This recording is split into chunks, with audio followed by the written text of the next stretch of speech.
We'll start our board meeting in approximately 1 minute.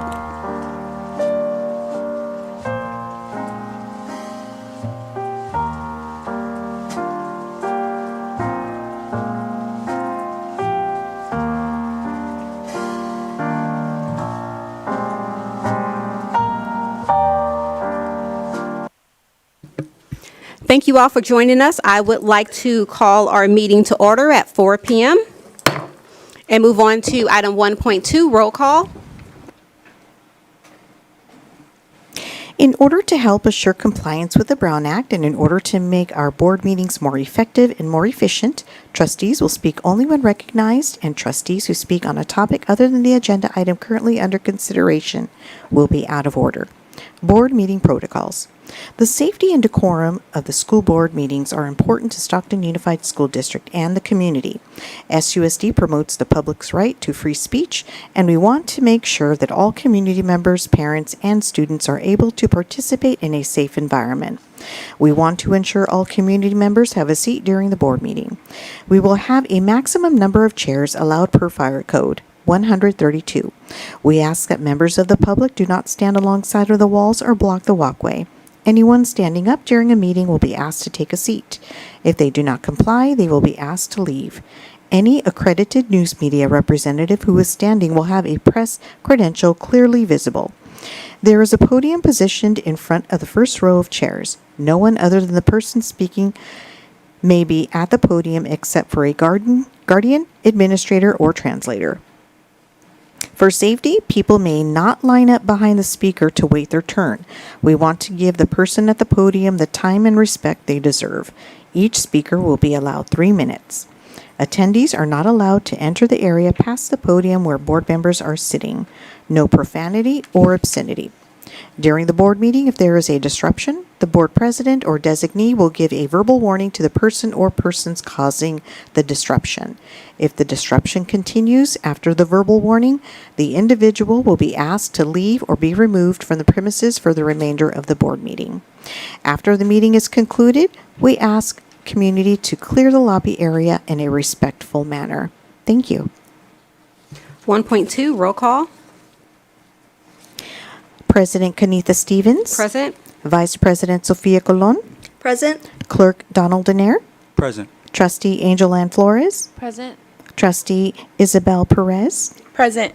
Trustee Shauna Priest. Present. Trustee Frank Silva. Present. Thank you. All right, our recognition for Mr. Cook will be moved. He is actually out sick today, so I would like to move on to item 1.4, moment of silence for Daryl Ford, teacher of the School for Adults, and Mr. Keith Bennett, retired SUSD employee, Ms. Teresa Delishmut, administrative assistant, McKinley Elementary, and that will be by Vice President Colon. Good evening, everyone. So we'll be reading some information and some heartfelt words about our fellow colleagues. Stockton School for Adults is deeply saddened by the loss of our colleague and friend, Daryl Ford, a truly vital member of our teaching family.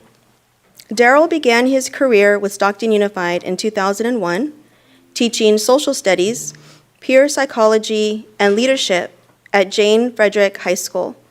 From the very start, his caring nature and holistic approach to teaching helped him forge meaningful connections with his students, connections that have endured for decades and continue to this day.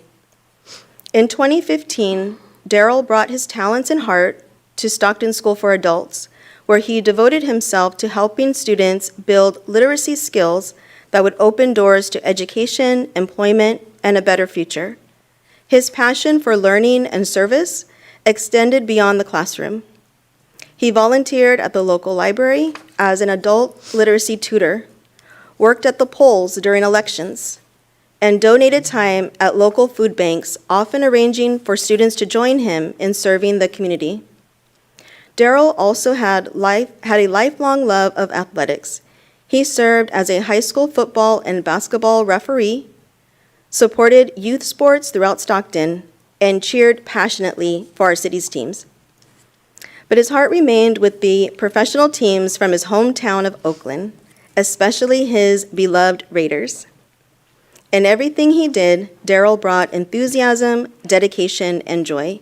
He enriched the lives of his students, inspired his colleagues, and strengthened our community. His presence will be deeply missed, but his impact will be felt for years to come. We extend our heartfelt condolences to his family, all who knew and loved him, and especially his wife, Eunice, who to Darrell was his homegirl, or if I'm reading that right. I'm not sure I said that right. It says honey girl. Honey girl, maybe. Honey girl. I'm sorry. Did I say that right? Honey girl, yeah, I was going to say, I'm kind of trying to read it. Okay, so thank you. If we can take a moment of silence for Mr. Ford.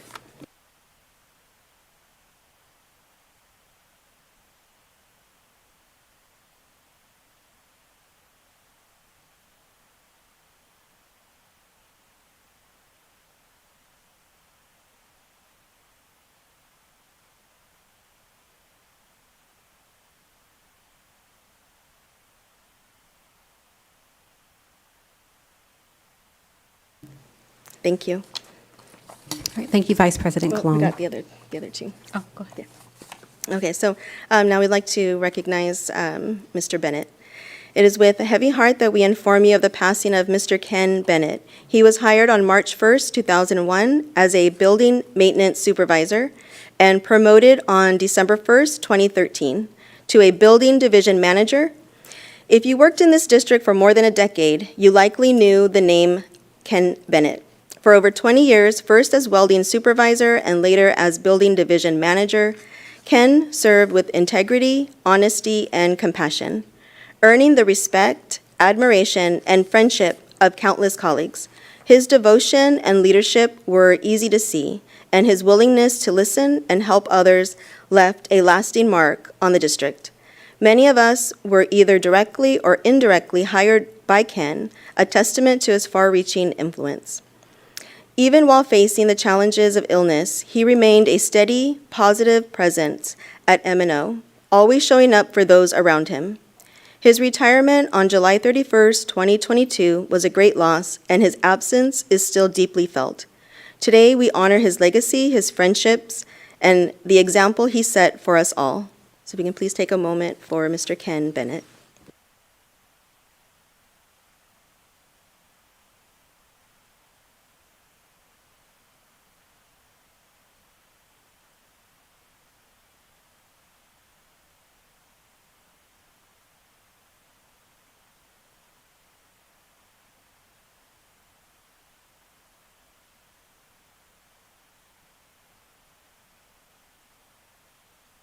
Okay, thank you.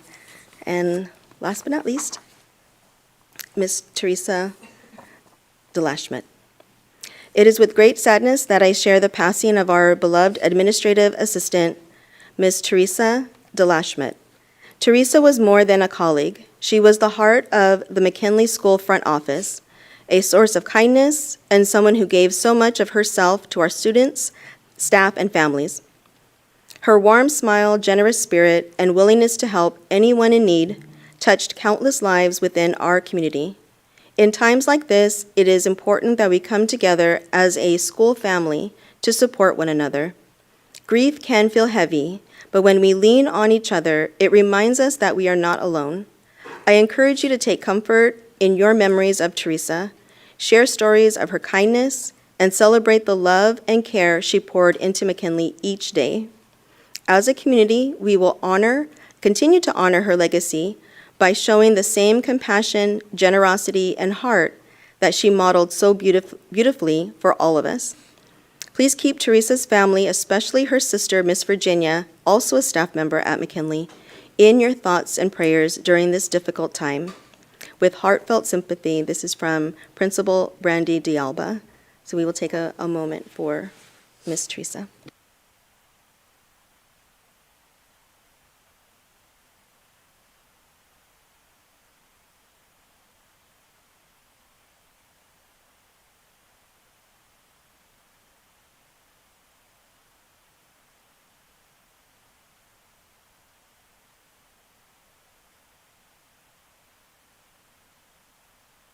Thank you. Thank you, Vice President Cologne. All right, we're waiting for Ms. Cardenas. Would you like me to move your agenda item down? Okay, sounds good. Okay. We're still waiting for our student honoree to arrive, so we'll move on to item 1.6, oral suggestions regarding open session agenda items in Section 1 in closed session. Yvette will announce the number of public comments and ask each person to provide their public comment in the order they were received, and Abby will be the timekeeper. Thank you, Madam President. We have one comment card regarding agenda item 2.5, and this comment comes from Mr. David Sengthe.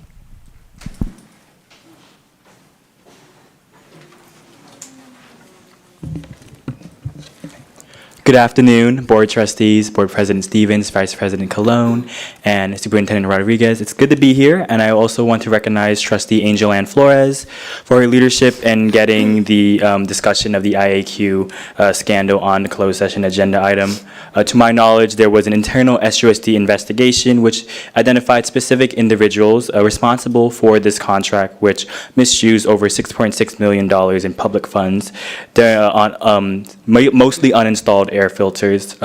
Again, it's not a secret that these decisions took place during a time when the public was isolated, board meetings were only accessible via telephone, and community oversight was definitely limited during the pandemic. And so this is not only just a policy failure, it's a moral and potentially criminal breach of trust. And so as a student at that time and someone who's advocated on this issue, I think the settlement is a step forward, but I would like the SUSD School Board to consider formally requesting California Attorney General Rob Bonta to open a criminal investigation and pursue charges against those responsible for making this deal happen, right? This is pursuing justice beyond a civil settlement and holding people accountable under the law, something that may bring peace to our community. Given that this issue is so contentious, right? And you may be asking why the Attorney General and not DA Ron Freitas. It's not a secret that Ron Freitas cannot be trusted. He's known for his political retaliation and his alliances with individuals who may be involved or adjacent to the IAQ contract. And again, this is not unprecedented. Rob Bonta's office, the Attorney General, he was not the Attorney General at the time, but they have relevant jurisdiction and precedent. Back in 2019, when SUSD was sued for discriminatory practices regarding their SUSD PD and youth of color in our school district, that there is capability and will to act from the Attorney General's office. And they have the statewide authority and are also detached from some of the local political dynamics of Stockton. And so, we're moving past something that's symbolic, which is just that civil settlement, and, more about that structural accountability and public trust of public trust into our school district, right? And so please remember that the community hopes that we can find accountability and justice for the folks that were impacted by this decision that was made during COVID, and hoping that the board can restore dignity and protect future public integrity by referring this case to the Attorney General's office. Thank you. Thank you, David. Madam President, there are no other comments. Thank you so much. Principal Sanchez, are we good? Okay. All right, we'll move on to item 1.5, student honoree Serena Lai, Cesar Chavez High School, and I would like to bring to the podium Principal Sanchez. Hello. This evening, I'm proud to introduce one of our outstanding students, leader Serena Lee. Serena has distinguished herself at Chavez through her exceptional involvement and leadership on our campus. She currently serves as an officer in 5 clubs, including chapter president of Skills USA, president of the Robotics Club, vice president of engineering, vice president of Thai, Laotian, and Cambodian Club, and co-vice president of the Art Club. Her dedication extends into 4 different CTE pathways: stagecraft, stage technology, robotics and automation, additive manufacturing, and multimedia, where she has thrived both academically and in the hands-on experiences provided by the Chavez teachers. Her work has been recognized at the Delta Film Festival, where her short film won first place. I lost my place. And through her participation in Skills USA, where her additive manufacturing team advanced to state after earning second place at regionals. Serena has also represented Chavez beyond the school day, serving on the multimedia team at the 2025 U.S. Open in Iowa, helping run robotics live streams and tournaments, and volunteering at our CTE showcase. Her creativity has been showcased through school performances, stage work, in theater productions, and in film. What makes Serena truly remarkable is not only her accomplishments, but also her character. She is kind, intelligent, and a dedicated leader who uplifts her peers, supports collaborative work, and ensures that whatever she takes on is done with excellence. Serena's integrity, determination, and compassion distinguish her as an exemplary Titan. We are excited for her future, knowing that her talents and leadership will continue to open doors and create opportunities wherever she goes. Please join me in recognizing Serena Lee.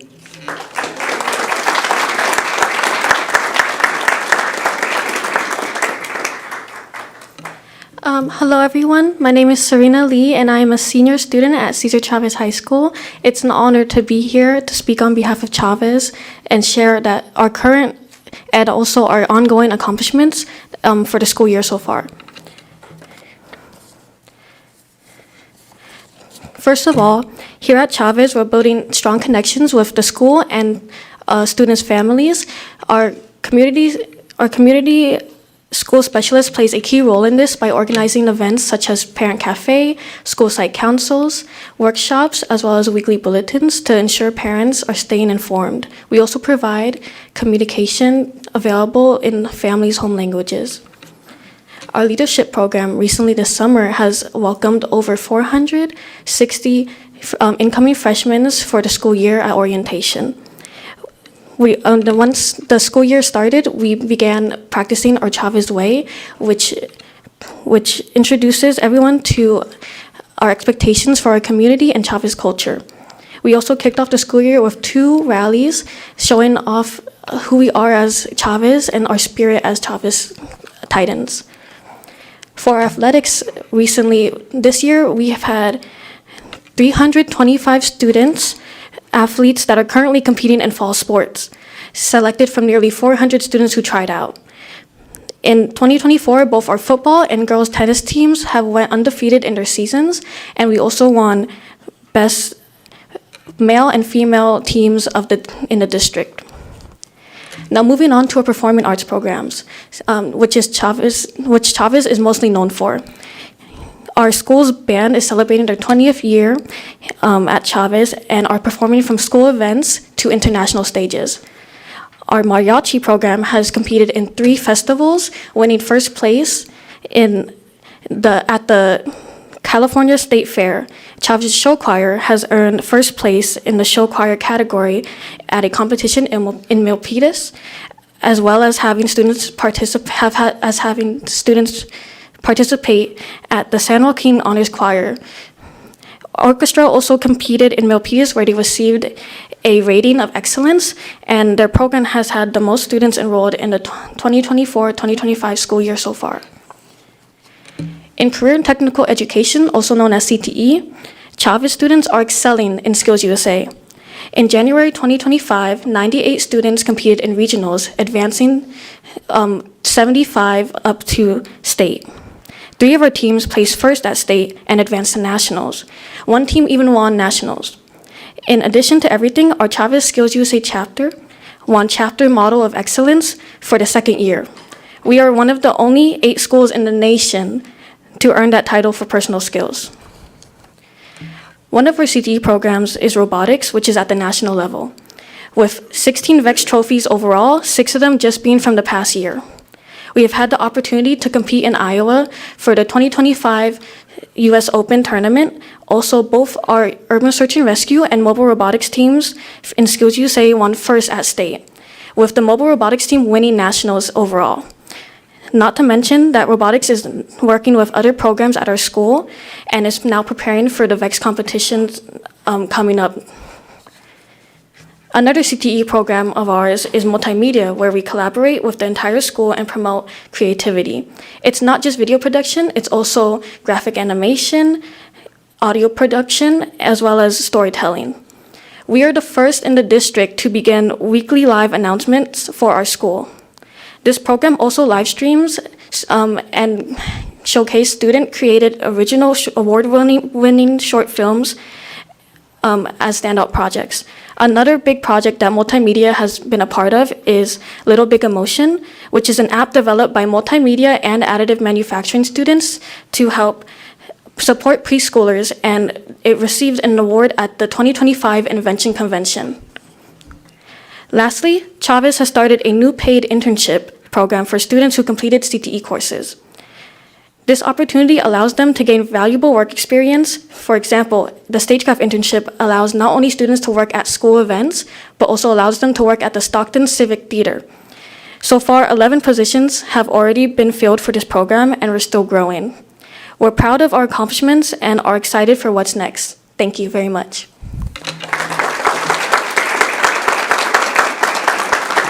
Ms. Lee, before you go, we would like to honor you with a certificate from the board, and coming will be your board representative, Miss, and our vice president, Miss Sophia Colon. So I want to ask if you can come up, and if Miss Sanchez could come up with you.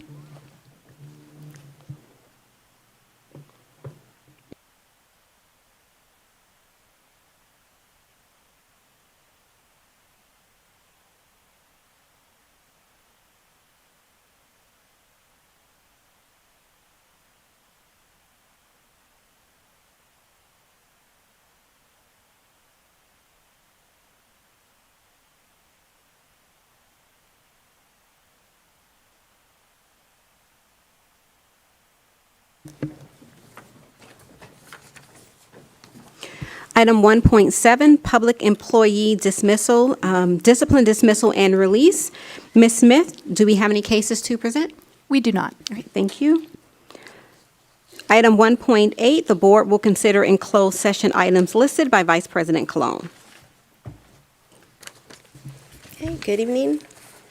Okay, item 2.1, public employee appointment, certificated, Government Code Section 54957, resignation, retirement, deceased, appointment. 2.2, public employee appointment classified, Government Code Section 54957, resignation, recent employment offer, appointment, closed positions. 2.3, public employee discipline, dismissal, release. 2.4, conference with legal counsel, anticipated litigation, significant exposure to litigation under subsections D2 and E3 of Government Code Section 54956.9, 2 claims, claim number 626185 and claim number 639892. 2.5, conference with legal counsel, anticipated litigation, significant exposure to litigation under subsections D4 of Government Code Section 54956.9, 1 potential case. Thank you. Moving on to item 1.9, the board will now recess to closed session.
Thank you all for joining us. I would like to move on to item 3.1, reconvene to public session. Christina will read the language under public content. In order to help assure compliance with the Brown Act and in order to make our board meetings more effective and more efficient, trustees will speak only when recognized, and trustees who speak on a topic other than the agenda item currently under consideration will be out of order. Board meeting protocols. The safety and decorum of the school board meetings are important to Stockton Unified School District and the community. SUSD promotes the public's right to free speech, and we want to make sure that all community members, parents, and students are able to participate in a safe environment. We want to ensure all community members have a seat during the board meeting. We will have a maximum number of chairs allowed per fire code, 132. We ask that members of the public do not stand along the side of the walls or block the walkway. Anyone standing up during a meeting will be asked to take a seat. If they do not comply, they will be asked to leave. Any accredited news media representative who is standing will have a press credential clearly visible.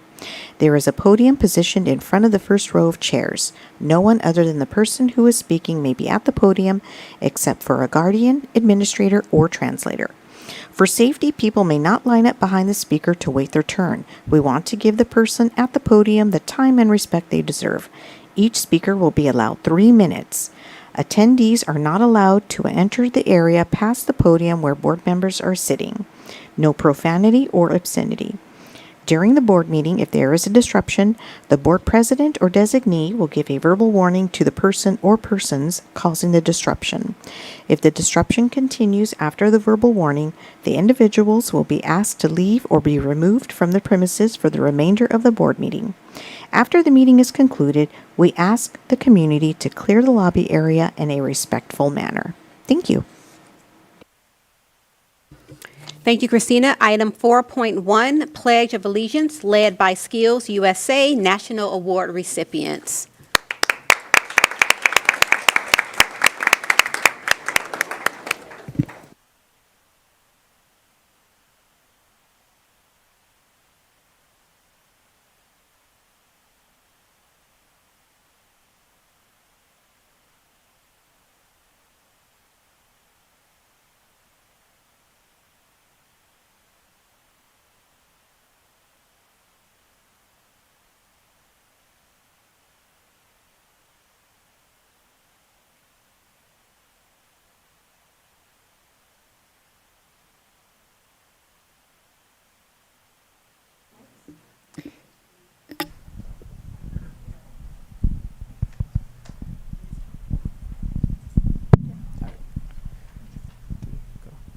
I pledge allegiance to the flag of the United States of America and to the republics for which it stands, one nation, under God, indivisible, with liberty and justice for all.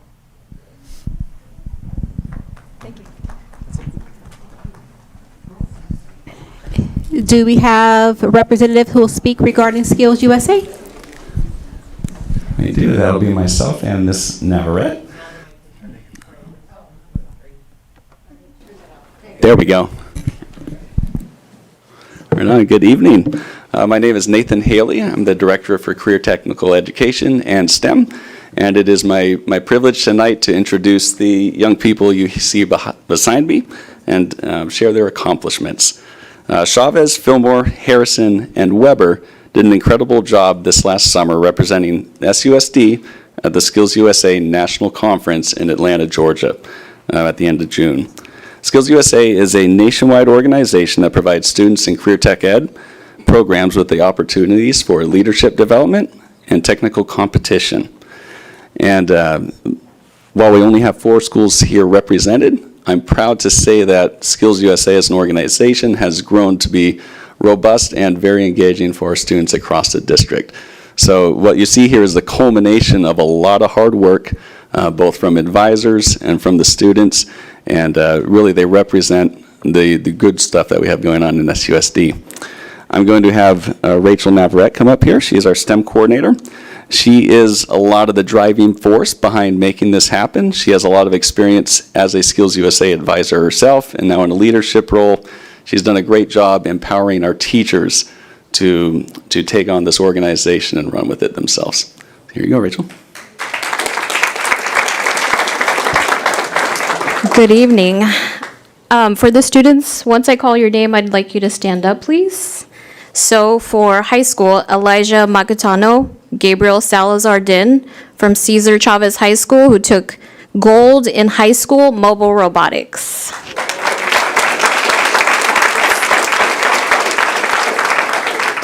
We have an amazing brother-sister duo from Fillmore, now at Chavez High School.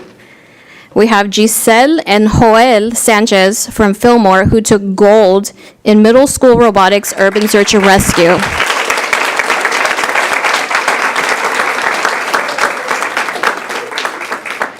High school, we have Nelly Prado Vasquez, Aventica Sharma, and Columba Anaya, who are unfortunately not present. They are now graduated and in college.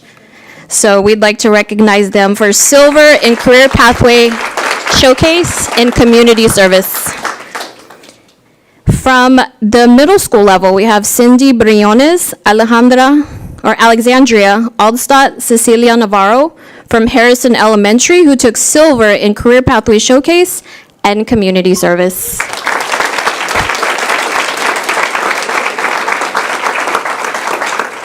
We'd also like to recognize Eliza Del Scoro, who took med term from Weber, participant. In addition, from Harrison Elementary, Victoria Cervantes, t-shirt design.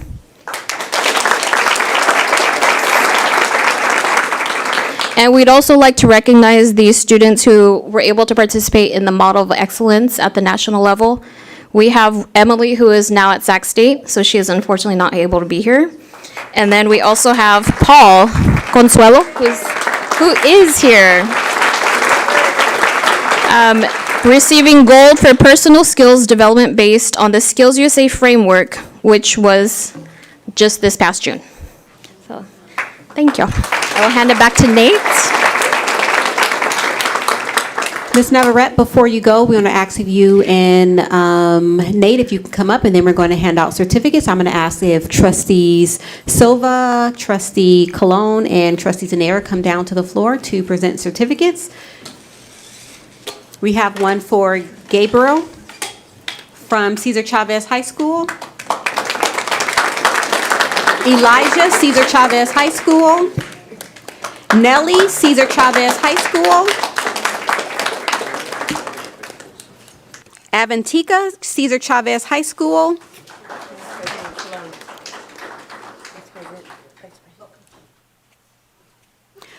Columba, Cesar Chavez High School. Paul, Cesar Chavez High School. Emily, Cesar Chavez High School. Eliza, Weber Institute. Victoria, Harrison Elementary. Cecilia, Harrison Elementary. Alexandra, Harrison Elementary. Cindy, Harrison Elementary. Joel, Fillmore. And Giselle, Fillmore. Can we give all of our students a round of applause? These are Stockton Unified students.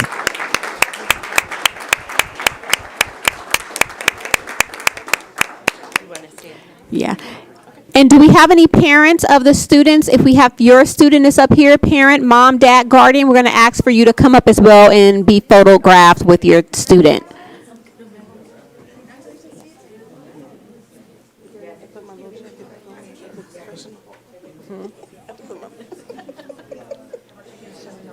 You guys want to make 2 rows?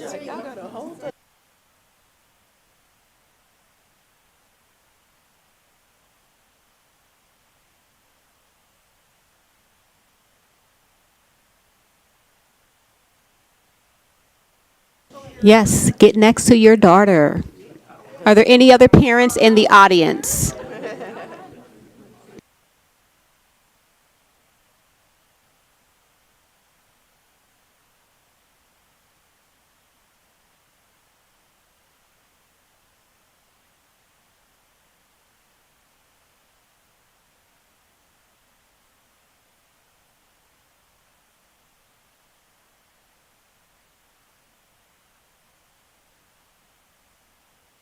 And we have some other red coats in the audience. All of our Weber, our skills, can you all come up? We see your red coats in the audience. Come on and make your way up.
So I just want to jump in and again, just congratulate Skills USA students. And if you didn't know, you can actually watch our students accept their awards on the Skills USA website. I was able to do that and I was just so proud of you all. I fast forwarded to every segment for Stockton Unified and I was just so proud of you to be on that national stage accepting awards for all your hard work that you're doing. So again, just want to give you kudos.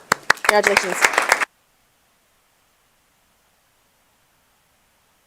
Thank you, Vice President Cologne. All right, moving on to item 4.2, action taken in closed session by Vice President Cologne. All right, good evening, everyone. Item number 2.1, Public Employee Appointment Certificated, Government Code 54957, Resignation, Retirement Appointment. Board motion to approve, 6 with 1 no from Trustee Flores.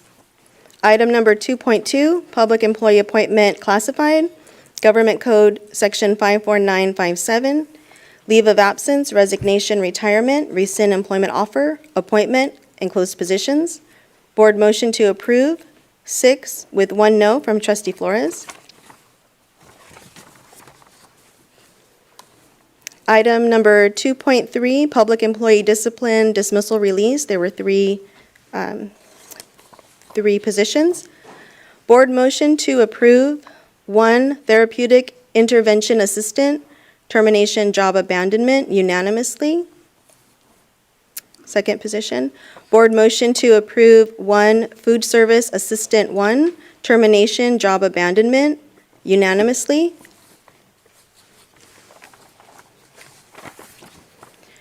Board motion to approve, 1, Community Service Officer, Probationary Release unanimously.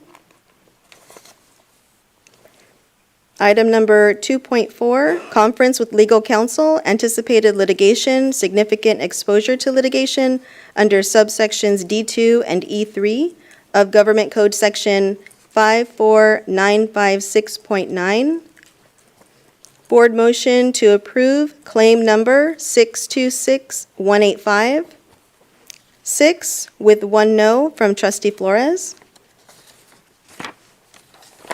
And this is the second case. Board motion to approve claim number 639892. 6 with 1 no from Trustee Stevens. Item number 2.5, Conference with Legal Counsel, Anticipated Litigation, Significant Exposure to Litigation under subsections D4 of Government Code Section 54956.9. 1 potential case, no reportable action. Thank you. Thank you, Vice President Cologne. Item 4.3, order of agenda, and Yvette will read the oral announcement. Thank you, Madam President. This is the opportunity for the Board of Trustees to make any changes to the order of agenda.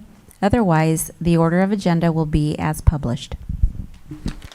All right. Is there a motion or any changes to the agenda?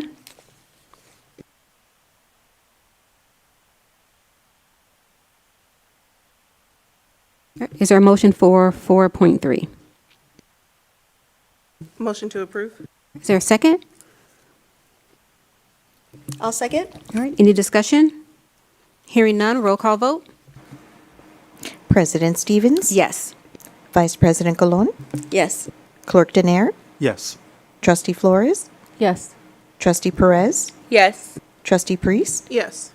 Trustee Silva? Yes. Motion passes unanimously. Item 5.1, oral suggestions regarding open session agenda items. Yvette will announce the number of public comments and request each person provide their public comment in the order they were received, and Abby will be the timekeeper. Individual speakers shall be allowed 3 minutes to address the board. The board shall limit the total time for public input on each item to 20 minutes. The first comment card is regarding agenda item 6.9, and it's from Mr. Bobby Bivens.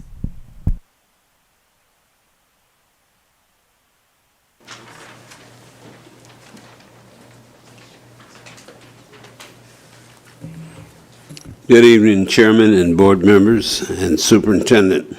My name is Bobby Bivens, and I am the president of the Stockton Branch NACP, serving San Joaquin County. I wanted to say on 6.9 that I was happy to see this, and I would hope that when these young people take this life-changing field trip, that perhaps they'll do a video while they're there so that it can be shared with other students that will not have the opportunity to make that trip and to get to understand the joy of doing a historical black college tour. My second question, and I have a question regarding a program that was defunded under the district, which is the Foster Grandparents Program and Senior Companion, that is funded by AmeriCorps statewide. And since it was funded partially by federal funds, I'm aware that the staff members have been laid off and are having to search for other employment as a result of actions of our national government. I would hope that somewhere in the district's budget, whether it's under some of the special needs programs, because they are serving special needs children primarily, that you all could find some funds and retain that staff providing this important service to our young people.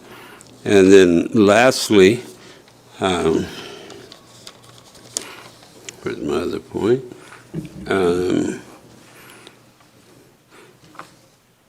You have a math program here on items 6.28 and 29, and I hope that we have a good number of African American students in it and some tutors, because this is part of the programs that the kids, young people need to wear the red jackets.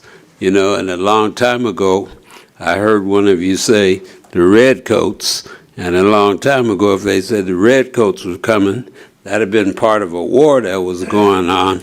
So we didn't want to hear that the red coats was coming at that time in our history. But I think that it's important, and it's also important that we continue to meet the needs of our children and not allow the federal government to dictate what we do, because we, as an individual governing body, do not absolutely have to follow all those laws or those acts by the president that are less than 30 days and then being pulled back. Thank you.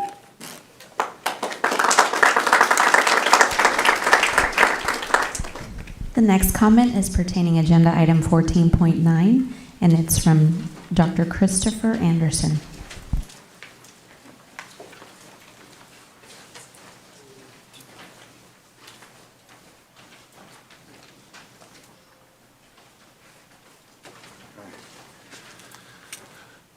Good evening, board, colleagues. So I'm not for or against, but I have some questions. The first is actually not meant to be funny, but it's, are we sure that this building that we're purchasing is earthquake structurally approved because of the mess that we ran into with this building? Question number one. Question number 2, what administrative offices are moving to this space? It just says administrative offices without being very specific about what offices are going there. Since we are looking at purchasing a new space for administrative offices, does this mean that the renovations on the unused space here are going to be completed soon? And those are the questions that I have to have a better understanding of what's going forward as far as purchasing, was it $3.6 million for a building? So, thank you.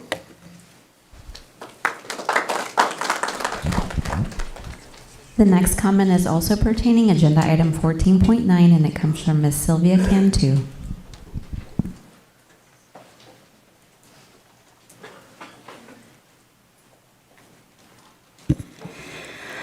Hello. I'm neutral. Looking at this, it really doesn't say much. That's why I'm here. As a governing body, the school board is responsible for overseeing decisions such as buying the building. So my questions are, when did the district staff conduct initial due diligence to identify and evaluate potential sites based on the facilities master plan? Was there an environmental review to confirm the property that is not hazardous? Does this comply with the California Environmental Quality Act? When did this board review cost and financing, property appraisals, title searches, environmental reports, or do you know if it was complicit with state ed codes? Is this the first time the public is being notified of the $3.6 million purchase? Because usually when you purchase a building, it comes to the board and it comes, the staff does presentations. I did read on the purchase agreement that on March 24th, the parties executed a letter of intent. So as a board, I haven't heard this, so maybe I'm wrong, I don't know. So that's probably my question, is because right now you're making the decision to buy a building for $3.6 million. So that's why I'm asking all these questions, is because I've never seen it where the board hasn't been presented with, here's this, here's this, here's this, and the public has input. So if you really look at it, it doesn't really say much. It does say that, you did make March 24th, and it is for administrative purposes. But I thought that this building, when it was purchased, it's supposed to be 3 different buildings, 3 different parts. So I'm not really sure. So that's all. I'm just making sure, because we are spending $3.6 million from general fund. So like I said, I'm neutral. I'm just asking these questions. Thank you for your time.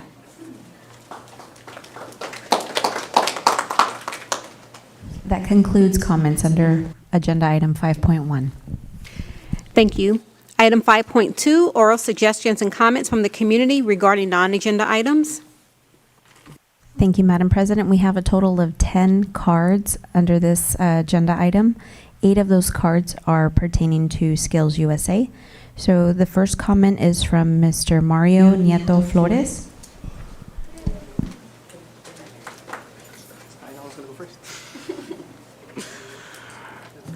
Good evening, board, our board of trustees, Ms. Dr. Rodriguez, and wonderful people that came here tonight. I was actually starting to write what I was going to say, but good enough that I'm already up here. If you guys don't know me, my name is Mario Nieto Flores. I go to Weber. I'm a senior in Weber Institute of Applied Science and Technology, but I want to answer a few questions for myself to get my speech out. One, I want to tell you what middle school Mario looked like. Middle school Mario was kind of a troublemaker. My old principal could tell you, Miss Rizzo. But then again, we started building our leadership as soon as 6th grade.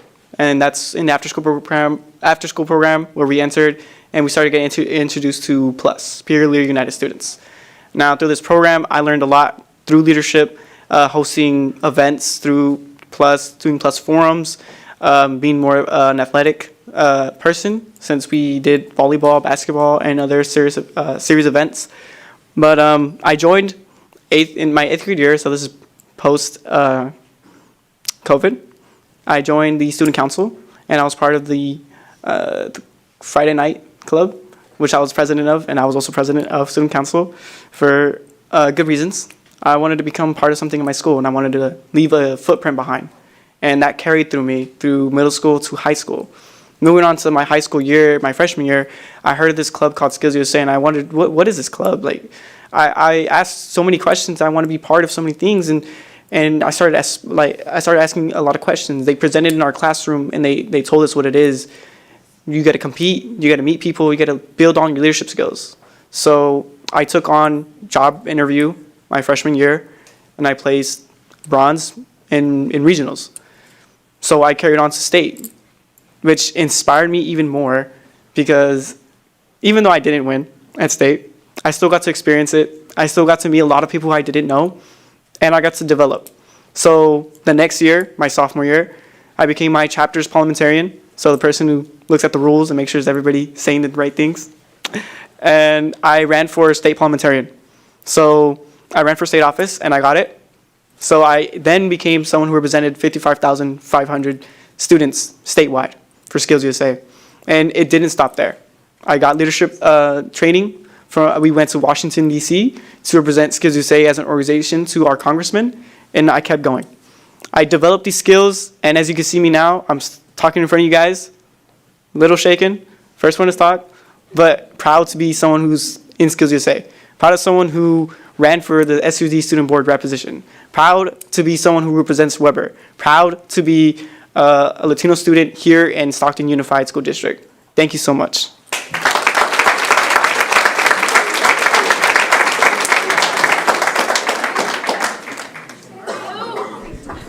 The next comment is from Miss Eliza Del Soro.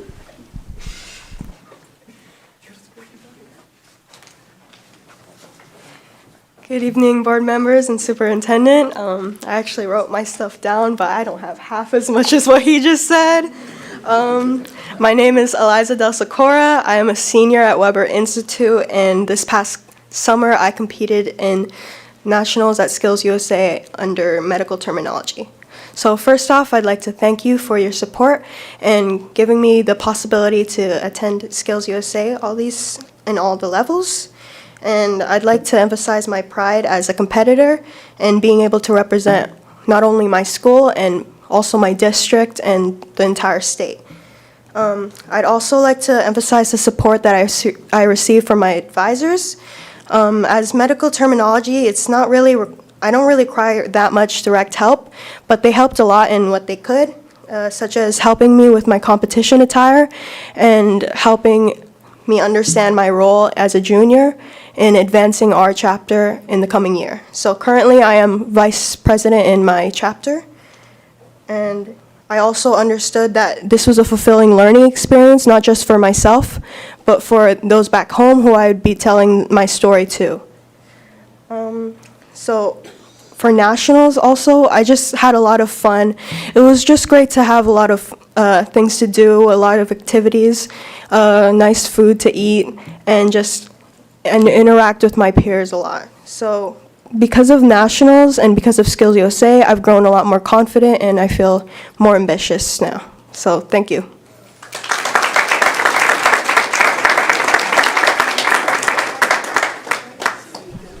The next comment is from Elijah and Gabriel.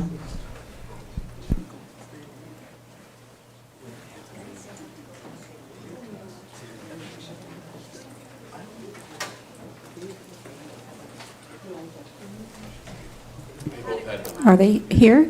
Okay. Thank you. The next comment is from Junior Gomez Valle.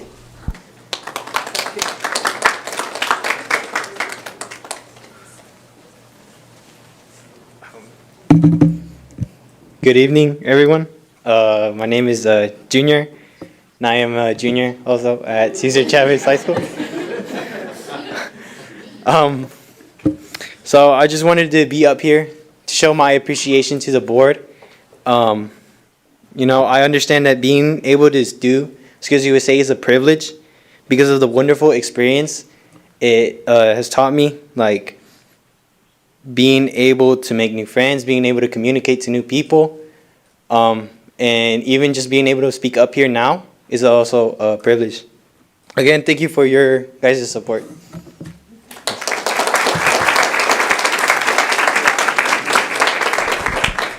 Priscilla Hernandez. Good afternoon to everyone, or evening, I would say.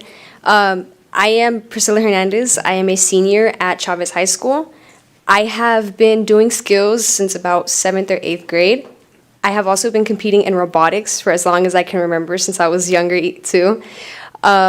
Besides that point, I want to say that skills honestly does have such a big impact in our students. Even today, nowadays, I have seen so many changes with helping students from freshmen to seniors to just watching everybody get to accomplish such big things, even at state. It's such a wonderful experience. I've actually competed in 2 different competitions. Past years for my middle school and freshman years, I have competed for a job demo open for robotics. And for this past year from 2024, I competed in CPS for robotics as well. Those different types of competitions have honestly built me to be the person I am today, because my younger self honestly could not see herself standing here today, even with everything that has happened. Getting these opportunities and being able to acknowledge all these people beside us today is such a wonderful experience, because you go from being the quiet, shy person to getting to meet all these wonderful people who just show you how to get out of your shell. You get the opportunity to show how it is being in a workforce, to be professional, to show what you can actually give to the world. And all of this, to be honest, would not be possible, and all these people would not be here with all these uniforms and everything on to accomplish such great things in their lives without those of you standing in front of us today and our advisors as well. So I would like to thank you guys all for being able to commit to us and giving us the chance to actually get somewhere. Thank you.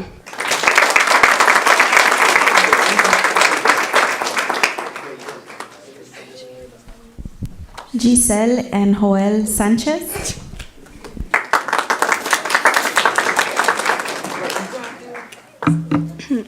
Good afternoon, everyone, and good afternoon to everyone else in this room. Allow me to reintroduce myself. My name is Giselle Sanchez. I'm currently a freshman at Cesar Chavez High School, and I've been competing in robotics for 4 going to 5 years now. I first started this journey at Fremont Elementary with my advisor, Mrs. Myers. Then at the start of 8th grade year, I moved to Fillmore Elementary with our advisor, to continue compete in robotics. Throughout this journey, I've learned that many things will happen. Not everything will go our way as much as we wish it would.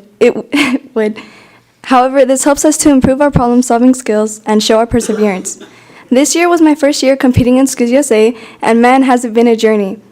I competed in urban search and rescue and made it to nationals and made first place with my partner here, Joel Sanchez, and he'll speak about our experience in competing in Skills USA. Go ahead. Hello, I would like to reintroduce myself again. My name is Joel Sanchez. Our experience with Skills USA for this past summer was great. Although it's our first year, we have little experience, but I like to talk about Urban Search and Rescue. It was such an honor to be there in Atlanta, Georgia, and it was really fun to be there, meet new people, and interact with many people across the state. And that's all I have to say. I'd also like to show my appreciation to your board members to continue showing the support for Skills USA and the robotics program. As my fellow peers have said before, we wouldn't be here if you guys didn't show your support. So I'd like to say again, thank you so much for continuing to support Skills USA, and yeah, thank you.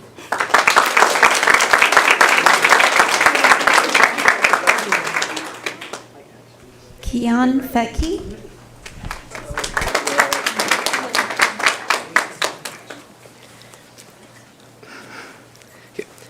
Good evening to the board and everybody else here. I'm Keen Fetke, a junior at Chavez High School, and I've been doing Skills USA and robotics for about 4 years, going on 5. I started competing at Harrison under Mr. Gallegos, somewhere in here, and eventually ended up going to Chavez solely for Skills USA and robotics to follow under him. And I just wanted to come up here and say thank you to the board for continuing to support us, and thank you for any future support you may give us. That's all. Thank you.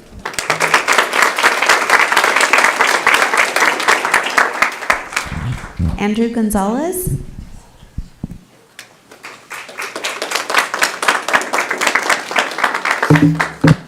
Good afternoon. My name is Andrew Gonzalez. I'm a junior at Cesar Chavez High School. I would like to come up here and thank the board for all that you have done.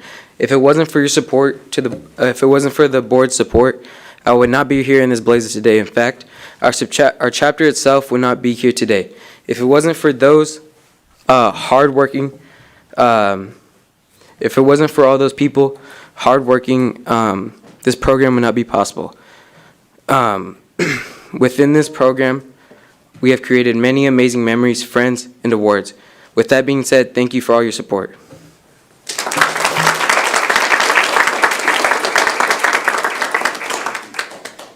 The next comment is regarding repairs to asphalt, and it comes from Ms. Sylvia Cantu.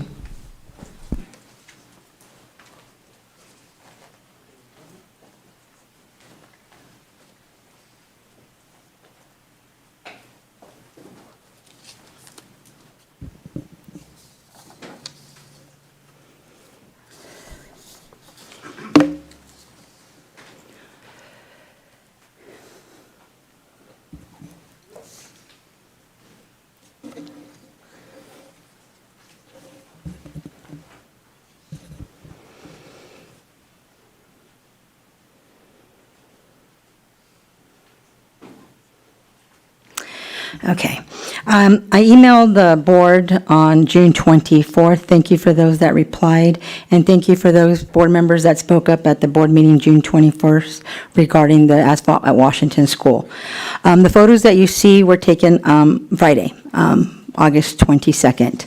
As you can see from the first one, that paper that I gave you, this was approved September 10th, and it said that the shade would be done through January. So you can see October through January. That's why when they put the fence at the playground, they said, oh, it's going to be done by January. Then you can see the other one that's over here. That was approved on the same day, September 24th, and September 10th, and it also says that it will be through January. But then the next board meeting, September 24th, this is where it gets interesting. This is where they offered the contract to the company, and it was a lease back. And what that usually means is the district leases the land to the builder, and the builder controls the scheduling and the work. So that's why it took all the way to July. So it's not really these 4 months, like it says.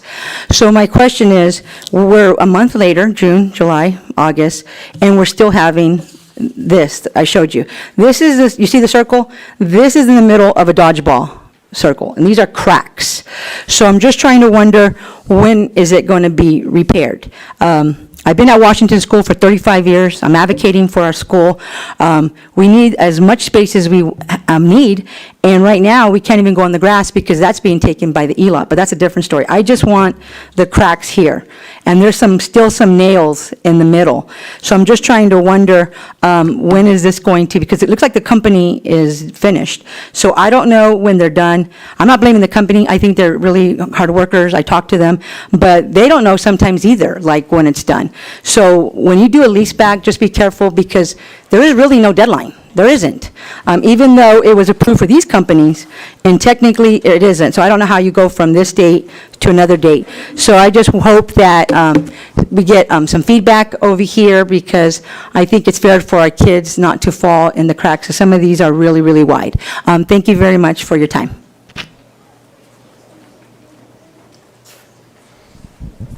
The next comment is regarding HR, and it's from Ms. Kathleen Sherwood.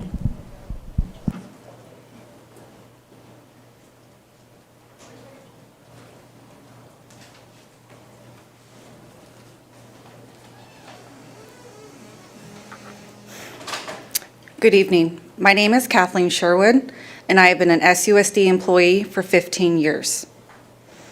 In February of 2025, I was temporarily reassigned pending an outside investigation initiated by you, the board, against Assistant Superintendent of Human Resources, Glendalee Gascott Rios, for her retaliatory behavior and unprofessionalism towards me. Glendalee was instructed to not involve herself with anything related to me and to not make contact with me.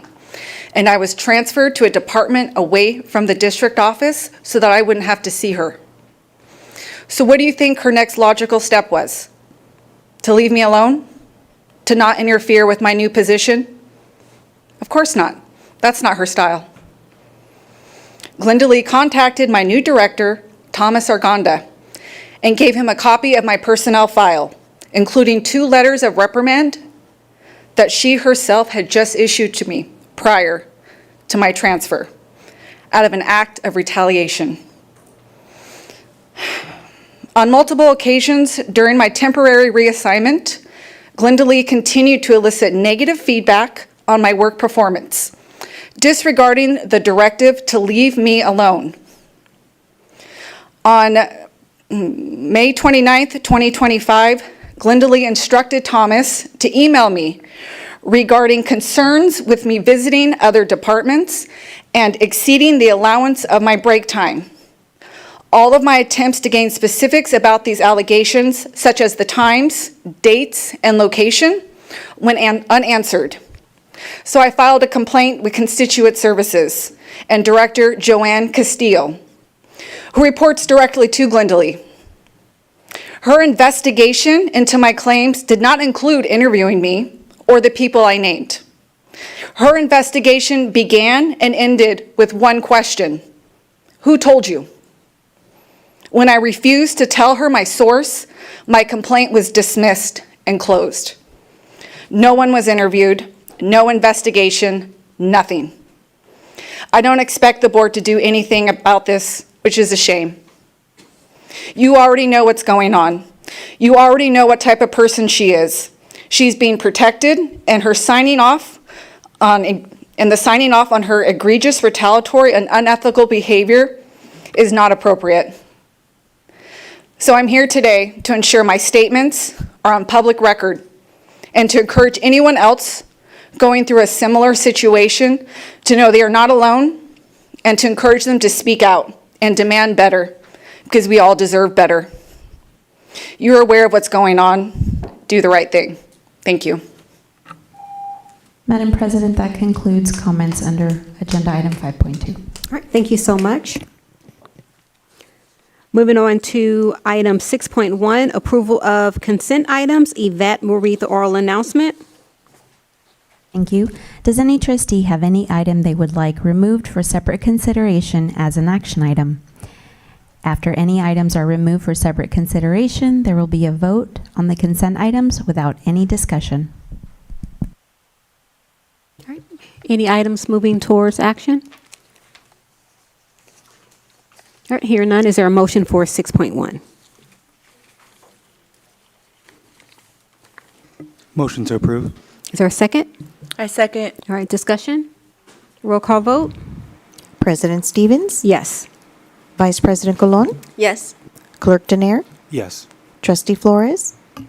Yes. Trustee Perez? Yes. Trustee Priest? Yes. Trustee Silva? Yes. Motion passes unanimously. Item 7.1, Key Performance Indicator, Work-Based Learning Update. Mr. Nathan Haley, Director of Career and Technical Education, CTE. Good evening, Board of Trustees and Dr. Rodriguez. It was my honor again to be able to speak and present on what's going on in our CTE programs, narrowing specifically in on our work-based learning section. So along with me, I also have another important member of my department, Krista Van Nest. She is our work-based learning coordinator, and she has been doing a wonderful job over the last, are we going on 3 years, Krista? Yeah. 3.5 years. Building up our district's capacity. So she's going to share with you a little bit about what work-based learning is and some new things we have going on.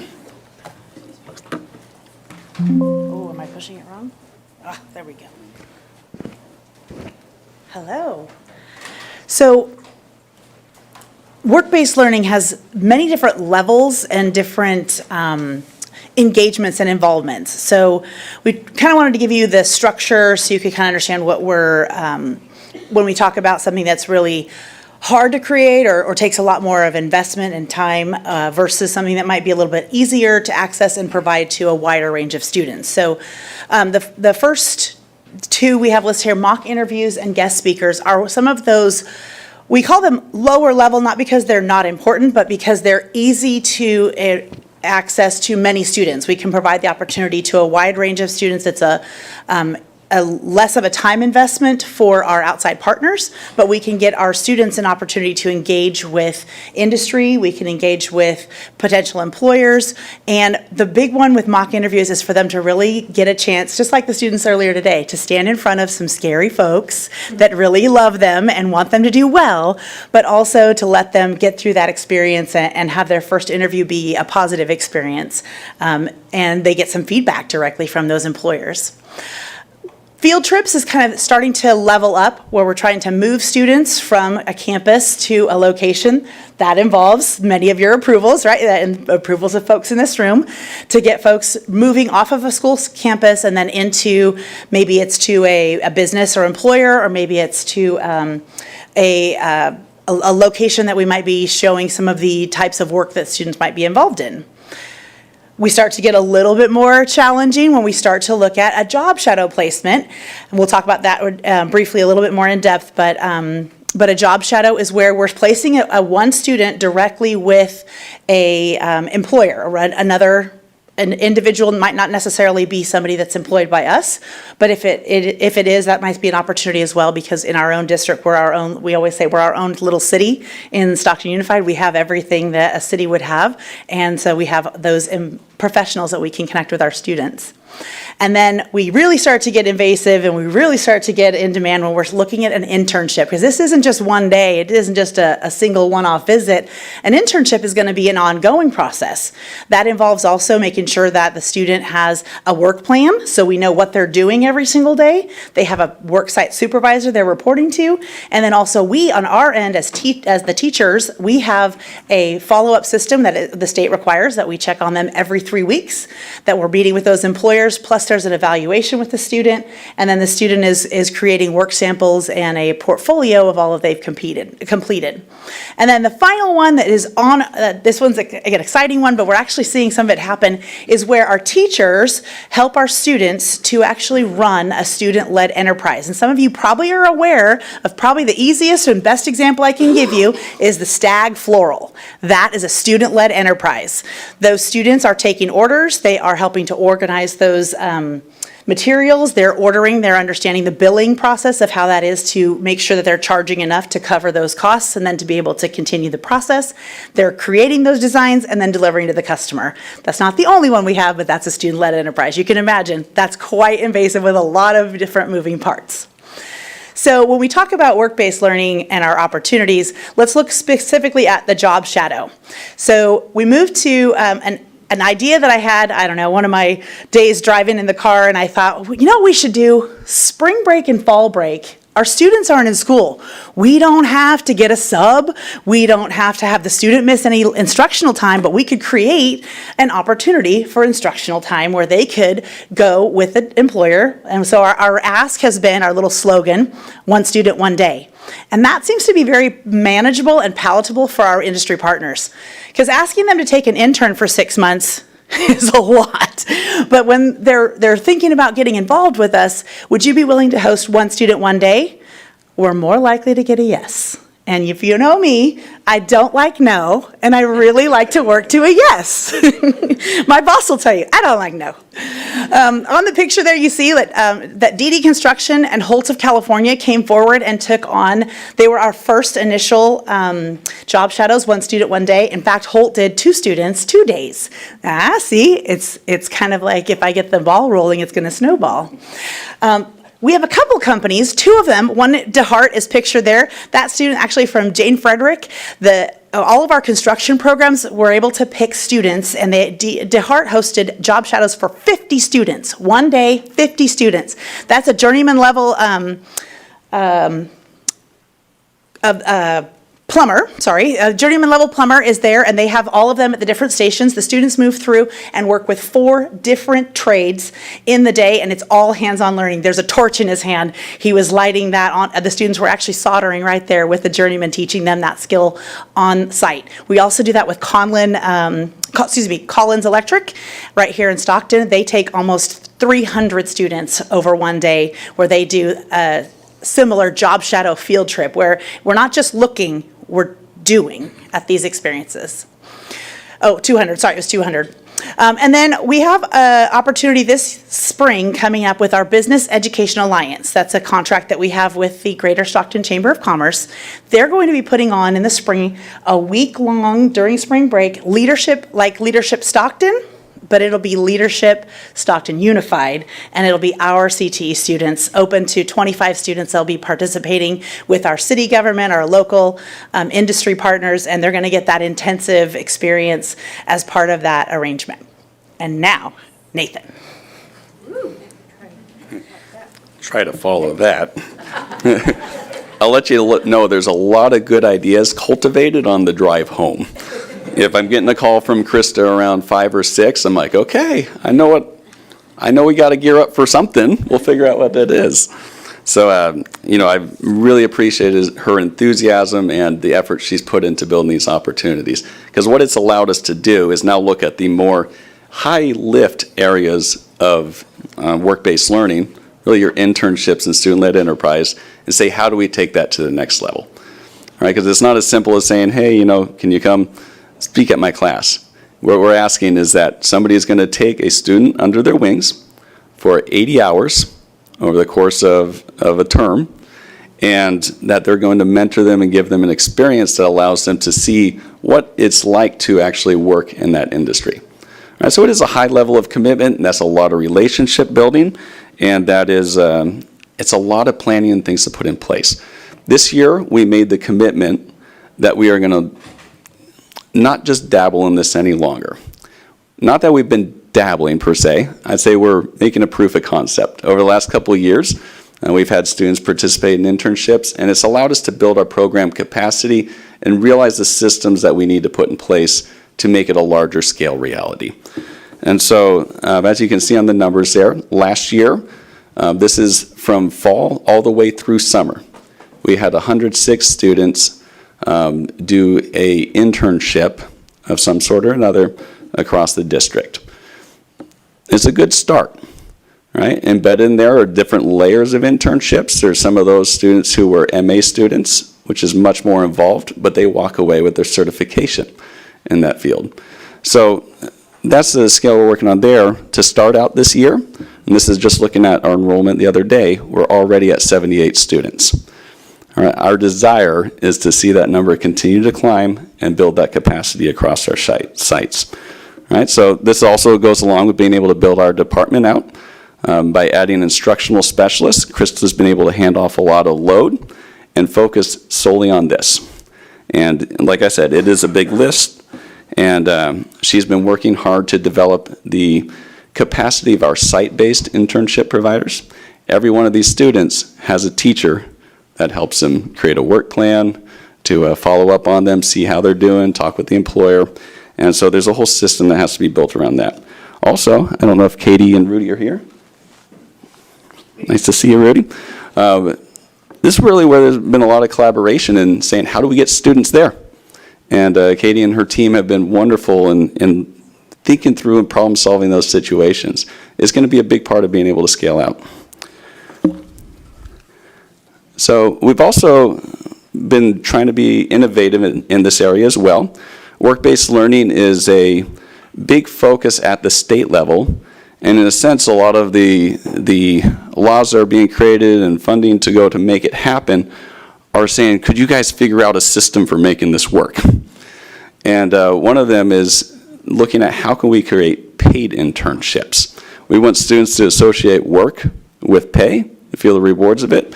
And we can also say from the data we've gathered from students in our CTE programs that financial need and transportation are the two biggest areas that they say would prevent them from being able to do an internship.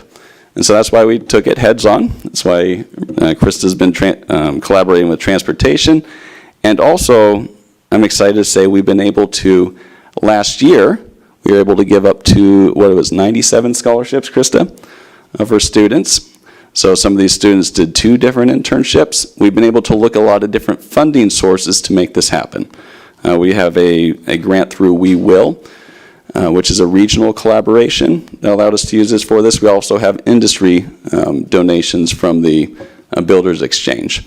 So what we've been able to do going into this next year, we've been able to expand the use of that grant Before, it was just focused simply for medical and education students. We've been able to open it up to all industry sectors. So at this point, we're looking at being able to fund and pay all of our student interns. So that's a big step forward. And also I want to highlight as well, last board meeting, we had 4 student ambassador positions go before you. And right now, Melinda and I are going through the 25 students who applied for that position and working to select those students who will be doing a paid internship with the communications department. Yeah. It's exciting. So, to make a long story short, we do have a lot going on, but we're also looking at what do we need to build in order to make this more widespread, more accessible to our students, and one is to really be able to build the case for continuing to pay student interns. And we're gathering a lot of data to help build that case and to build a pipeline for the future. Krista's doing a lot of work to make sure that our site-based intern providers know how to build out education plans with the mentors, who know how to follow up on the students and what proper paperwork we need to have in place to make sure that we're in compliance. So she has a lot of work there too, but a wonderful team surrounding her. And other areas we're looking, we have a lot of areas where we can pair up with the wonderful work going on in other departments. So for instance, with SPED, we're putting our minds together with them. They have sustainable funds to help pay students. And we looked at a number of our students who did internships before and realized we could be paying them through World of Work. So there's just a lot of creative thinking and collaboration going on there. Another thing we're proud of, most of those interns that you see listed in the first page are going to be in district, which means that our district is saying to our external partners, we're willing to take on interns. We recognize the importance of it, and we're setting a good example in that. So a lot of departments listed there that we're working with. I'm going to go and hand back over to Krista. She gets to talk about the other fun part here, student-led enterprise.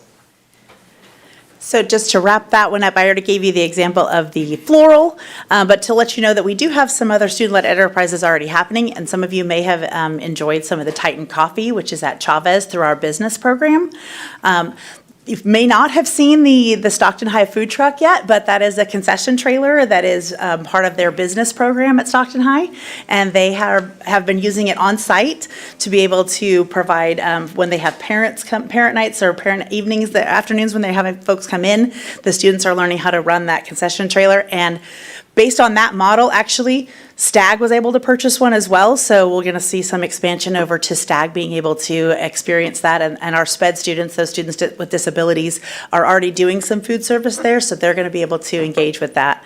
The students that you see pictured, you heard their names called, Nelly, Avantika. They were not able to be here because they're already moved on, they're already at school, but they're pictured in the red coats up there. They're part of the Titan Coffee, and Avantika got to go work for the Well. She was the intern working right next alongside of Benaya Williams there and doing their graphic design. And one of the best compliments I can share, and probably the best note to end, or well, one of the best notes to end for you, is that he called us within the first month of having her there, and he said he was supposed to have her for a total of 12 weeks. And he said, Krista, she already did everything I needed to do, and she has expanded beyond what I had the capacity for in the first 3 weeks. What else do I do with her for the next 9 weeks? So it was a great opportunity for, and I say it every time people are getting a chance to work with our students. Anytime they get to talk to our students, they fall in love with our students because they are they are our best commodity. They are an amazing gem, and they're inspiring to anybody that gets a chance to work with them. So the more often I get to put them in experiences where they get to engage with the public, the better, because they automatically, like San Joaquin A+, when those students go up for interviews, they already have the job because they've already impressed the people that have been engaging with them along the process to be able to apply for those internships. And that it just makes it exciting that they get to love our students as much as we love them. So we're looking forward to continuing on, and we'll take questions. So can you tell me a little bit,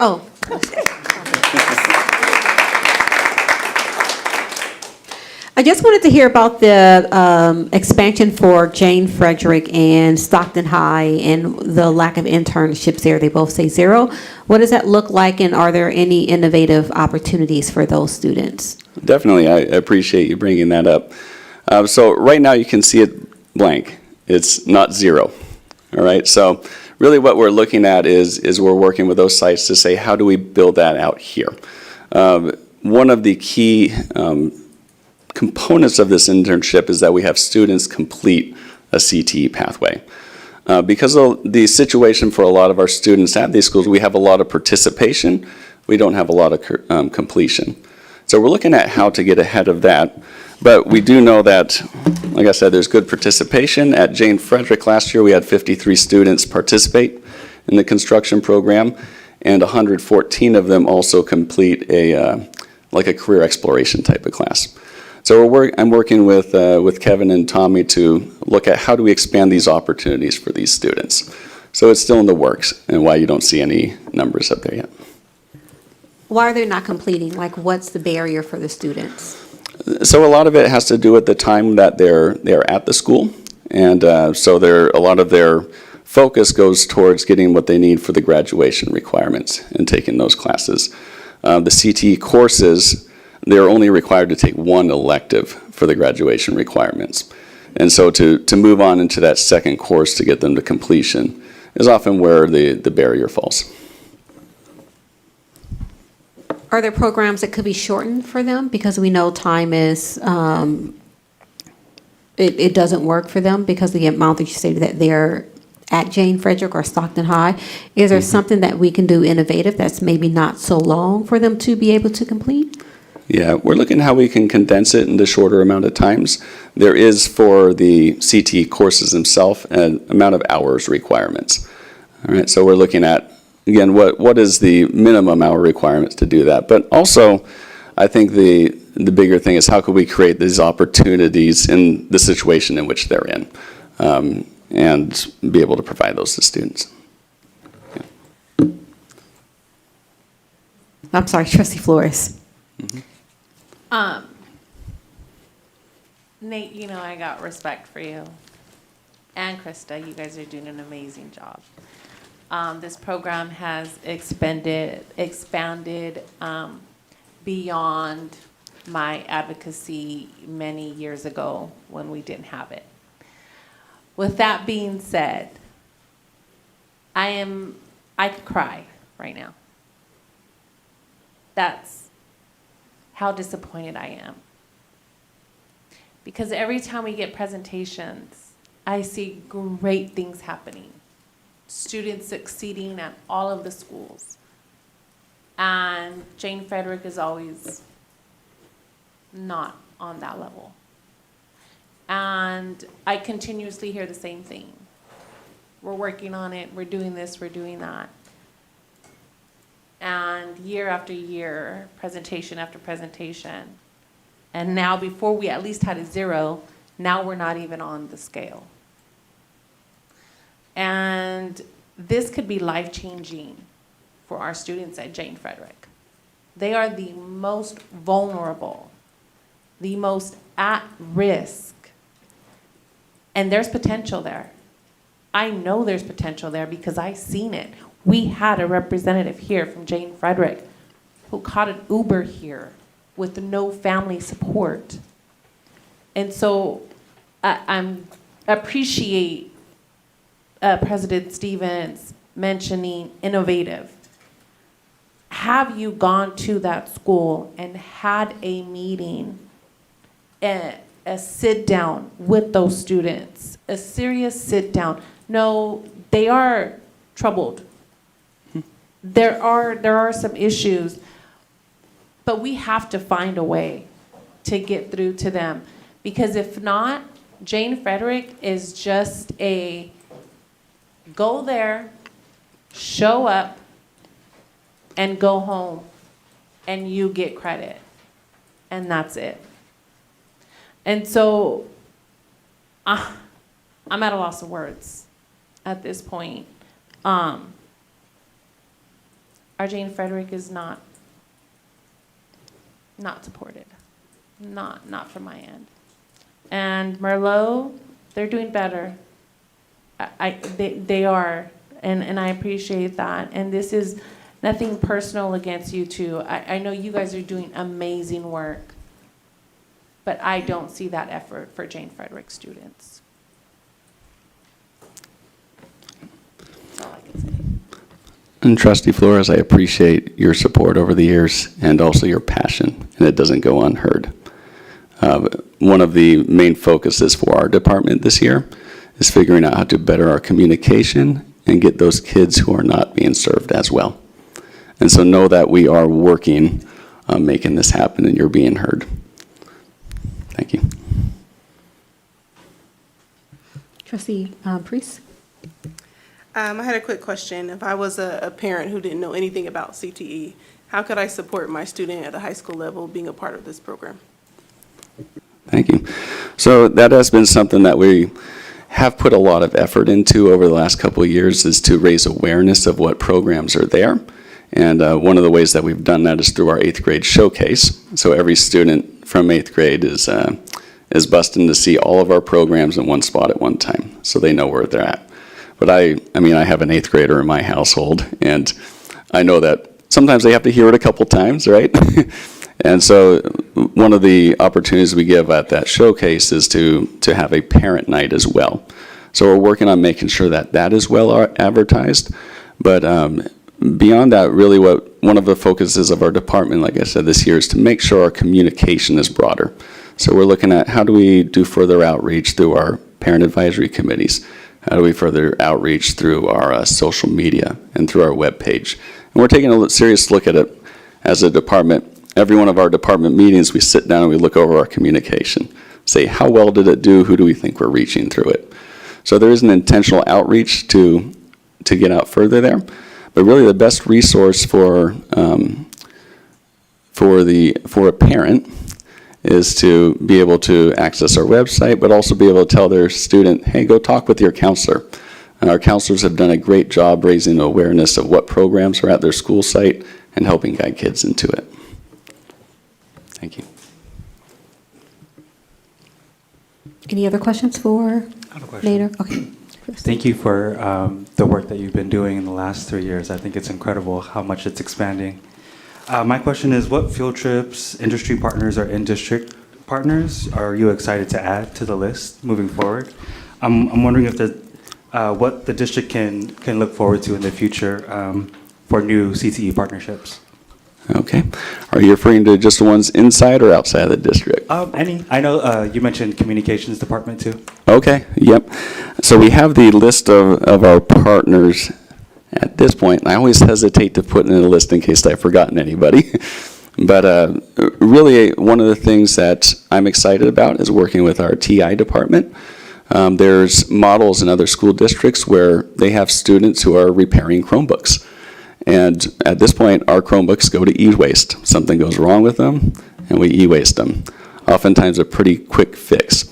And we have a number of students who are interested in learning how to do that. It's really the basis for understanding networking and cybersecurity, is understanding how the guts of a computer work to begin with.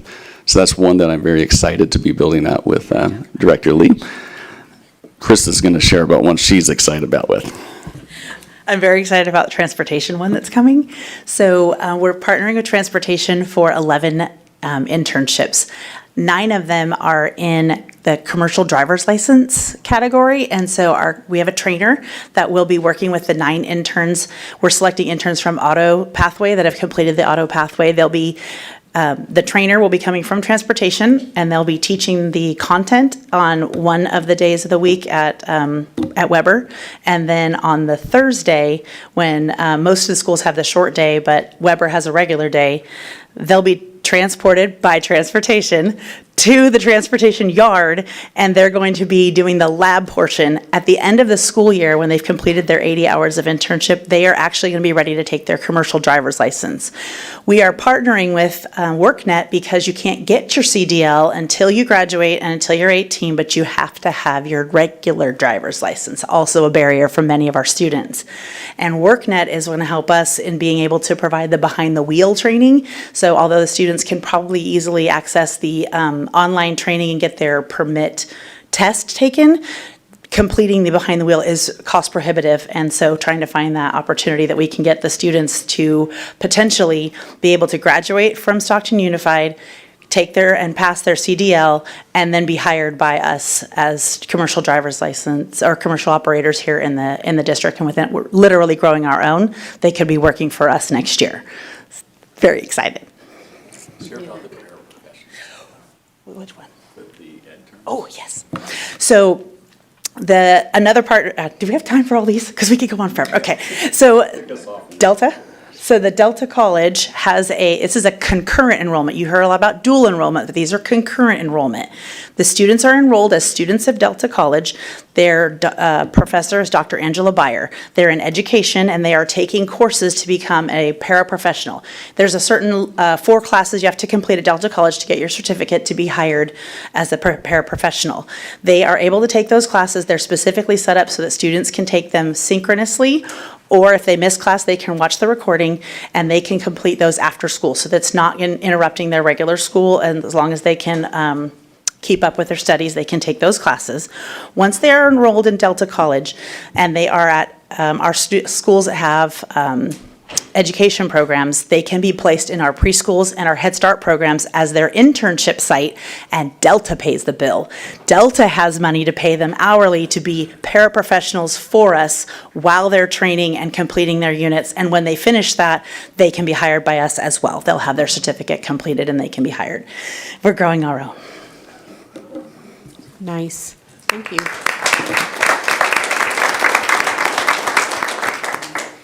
Just one last question. How do you, so who picks the pathways, and how are you connecting to kiddos to hear kind of what they want to do with their lives and about the pathways? Great question. So we realized about 5 years ago that we were having a hard time with students identifying which pathway they'd want to be in. A lot of them said, I'm just being dropped in this class. I don't know why I'm here. So one of the ways that we got ahead of that, we talked about the 8th grade showcase, so they're choosing where to go to high school. But also their 9th grade year, they take a course called Get Focused, Stay Focused. This is across the district. So students, they do a interest and aptitude inventory of themselves, and they learn what careers best align with that. They go through learning about how to run a household budget, how much money you're gonna need, what you're gonna earn off of that particular career, and what sort of education path you need to get there.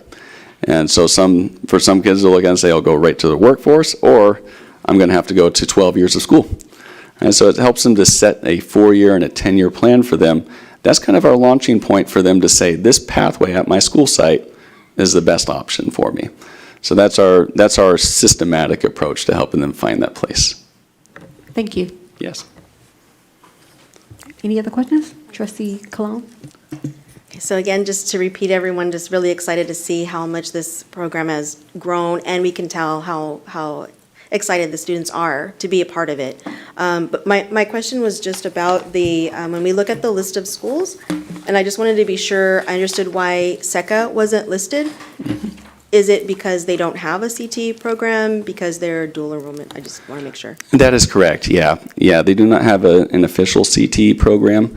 And like you said, their focus is on dual enrollment and students achieving that AA degree. Then the follow-up, and maybe Superintendent, you can help with this one. If there's students who, maybe they're at SECA, or maybe they're not in a CTE program, if they're interested in internships, who do they turn to? So at this point, so you're asking if a student doesn't know of these options available to them? Mm-hmm. Well, Yeah. or maybe they do, they're just not in a CT program. Okay, so again, kind of your first stop is your counselor at your school site. They're going to help guide into the CTE program, and then from there, that internship support teacher works with the other CTE teachers at their site to say, hey, do you have a kid who's going to be a good intern for us, has the all the qualifications. We work on them getting a placement. So they would then go through their CTE teacher to say, hey, I'm interested in doing this. Any other questions? All right. Thank you both so much. Thank you.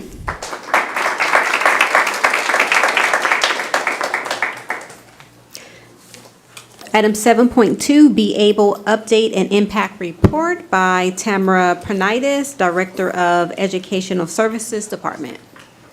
I will probably press the wrong button first, so just be ready for the noise. Just gonna try, just told you. Okay, perfect. Good evening, Board President Stevens, Vice President Sophia Colon, and Dr. Rodriguez, and board members. I do have just a really not 30-minute long, no offense, Mr. Haley, I loved that, every bit of it. But I'm going to tell you what, the information I have here about developing and encouraging literate readers, those that are excited to learn and learn about their own passions, interests, and talents, will actually absolutely help your pathways. So maybe I should have gone first. Just kidding. Okay. I like a little bit of humor. It helps all the time. All right.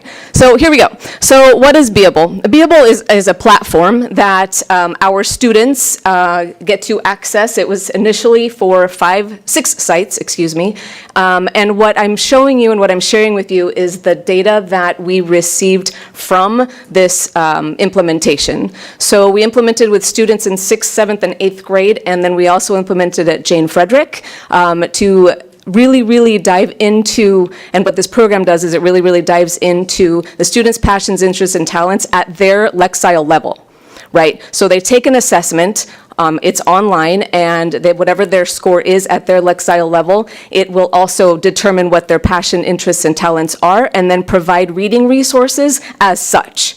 So as they're doing that, they're also able to develop their own avatar and some other things that I don't quite understand because it's not quite my thing. Kind of Minecraft-ish, but kind of not, and kind of build your own city kind of situation. It's actually really cool to watch. So here's our schools participating. We have a few schools from across the district. We have Elmwood, we have Roosevelt, we have Mata, we have Huerta, Montezuma, and Jane Frederick. So Jane Frederick had actually begun implementing prior to our 5 elementary sites that had implemented as part of their CSI work that they were doing, comprehensive school improvement. All right, so what happens is they take their assessment and they get what's called a RIASEC level. And they learn about themselves, right? Am I real? Am I investigative? Like what am I? Am I artistic? Am I social? Am I enterprising? And what am I conventional? What do I look like? And what are my interests, right? And what we found, and it's difficult to see here, but that our students who took this assessment preferred to be actors. So kind of funny, maybe not what you'd expect, but the majority of our students who had taken this that was their thing. Like they want to be actors, which would in turn tell teachers, right, as they're looking at the data that says, hey, maybe we could do something a little more hands-on-ish. Maybe readers' theater is the thing. Who knows? However, would we have known that without? Perhaps. But because we've had the opportunity to actually dig in and see, and then students are actually entering their data in, they're able to see that data. So the cool thing about this is it also shares with us what career clusters students are interested in, right? You'll see top left, actors, lawyers are the top choices. You'll see by career clusters, arts, visual entertaining, technology, health services, those are also high interest. Right, so we're able to kind of gauge what we're going to do and how we're going to do it. Now you might be wondering, like, what does this mean? How do they get this information? Students they spend about 20 minutes twice a week on this platform, right? And so what they can do, and they can also spend more than that at home. We did have some students from Elmwood that were very interested in and went on ClassLink and dove into it just because they could, and they had access, and so we had already had students implementing prior to implementation. It was kind of cool. So that was kind of a neat little caveat there. So then we also know that our students enjoy music, they enjoy sports. So you can see what the pink circles are where their passions, interests, and talents are, right? Now, one of the really cool things that this also shows is the literacy level. This was probably the most important and the most amazing to see is the Lexile growth. So I know it's super hard to see here, but the gray represents the expected growth. So the expected Lexile growth for our students. The blue represents what the gains actually were. And now implementation was March through May. Really small window of time. It was just, like I said, these 6 sites that just, they wholeheartedly believed.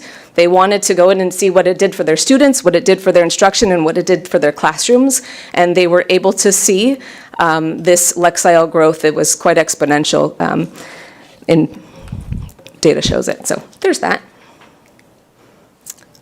There's the breakdown by school. You can see the Lexile growth. The light color is what was expected. The dark color is what actually happened. So let that sink in for just a little bit. The last thing that I thought was kind of funny, and I just put it in here just because I'm me, it also talks about, the survey talks about, like, what do they like to do? What do they like to eat? Right, so cheeseburgers and Takis were at the top of the list. So maybe that's how we get to reach all the goals that we need to get to. So if there's any questions, I'm happy to entertain them. As you can see, I'm kind of excited about this. I think it's a really great platform for our students. It really encompasses our passions, interests, and talents. There are 3 more sites that are super interested and want to try this out because they've seen the data. So that may be coming your way, but happy to entertain any questions that you may have. Any questions? Let's go. No, none? Okay. Go ahead, Trustee Cologne. So I just wanted to repeat, because you did answer the question I had, is how do they take the survey, or when they take it? And you said 20 minutes. So they take the initial survey. It takes about an hour. That's probably the most tedious part of the program, but they only have to take it once. So a student that may take it as a 5th grader takes it the one time, and then it builds from there. And then from there, the requirement per implementation for each site and the agreement was 20 minutes twice a week, during whichever period they needed it that fit best. If it was during social studies, great. If it was during ELA, great. Students are picking passages based on what they want to read, based on what they want to do. And so they can also access it at home. So if it's something that's self-initiated homework, great. If it's something that the teacher has assigned for 20 minutes, great. Either way, they're getting that and they're interested in it. And what are some of the feedback from our teachers were, we had to stop and make an avatar time because students spend so much time trying to decorate their avatar with the amount of points they get, or however that works. But either way, it proved itself to be a very successful implementation for the first few months that we did. So. I actually did want to find out more about how the teachers felt. So they were just as excited? They were. So interesting, because we as educators, we think, okay, one more, let's go, let's figure this out. And so we believe and we trust in our leadership, and we're like, we're going to do this, yes. So a little bit of skepticism, honest to goodness, at the first hour of training. By the end of hour 3 of learning and seeing the difference, the switches had happened. There were a couple of conversations that were like, Tamara, I didn't actually think this was going to be fun, but we believed in you, in you, and in the program now that we've seen it and we're seeing the gains. So, yeah, great question. How reliable are the Lexile levels across curriculum? So Lexile level is actually I am not a reading expert, so I'm going to say that. But what it is a scientific measure of the reading ability and the difficulty of the passage. And so it's something that is across the board for all literacy measures, and it's something that's recognized worldwide for literacy measurement. Yeah. Just looking at the data, are these classrooms of kiddos? Like I see some Takis would say 62, but then if we go up to Elmwood, it says the goal was 50. So are this classrooms of kiddos, or who took the test? Great question. Okay. So it was 6th, 7th, 8th, and then high school for Jane Frederick. And so the Lexile levels are the number of students at that site. Does that make sense? That does, yes. Okay. So then the top surveys, how do we get so few responses? I'm going to go backwards a little. We're talking... Or how many kids took the test total? Because I see some numbers here. I can't make sense of the data. I'm sorry. No, that's okay. That's okay. So what the data is showing here is all of our sites and all of the students that had taken the initial, completed that initial assessment, and then had actually begun on the lessons. Okay. So how do we get to only 78 kids wanting to be an actor? It would be 78 plus all of the others, right? So it's total. Okay. Yeah. Okay. And then 9,000 plus lessons total across the board? Correct. Okay, Correct. I get it. Okay. Yeah. Sorry, a little slow No, to that's look okay. at all the Perfect. No, I data. Got it. appreciate it. Thank you. Okay. And what new sites will we go into following this? Like, which ones will sign on? So Pulliam wanted to sign on with, Victory really wanted to sign on with, and why am I blanking on my third site? It'll come to me at some point, and I'll get back to you. But for sure, Victory and Pulliam. Any other questions? All right, hearing none, you're done before Nate. Yes.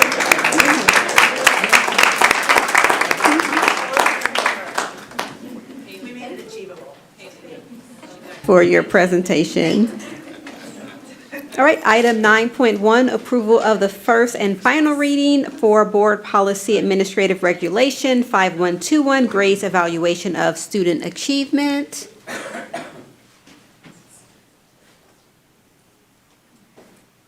And Mr. Biederman, is there presentation?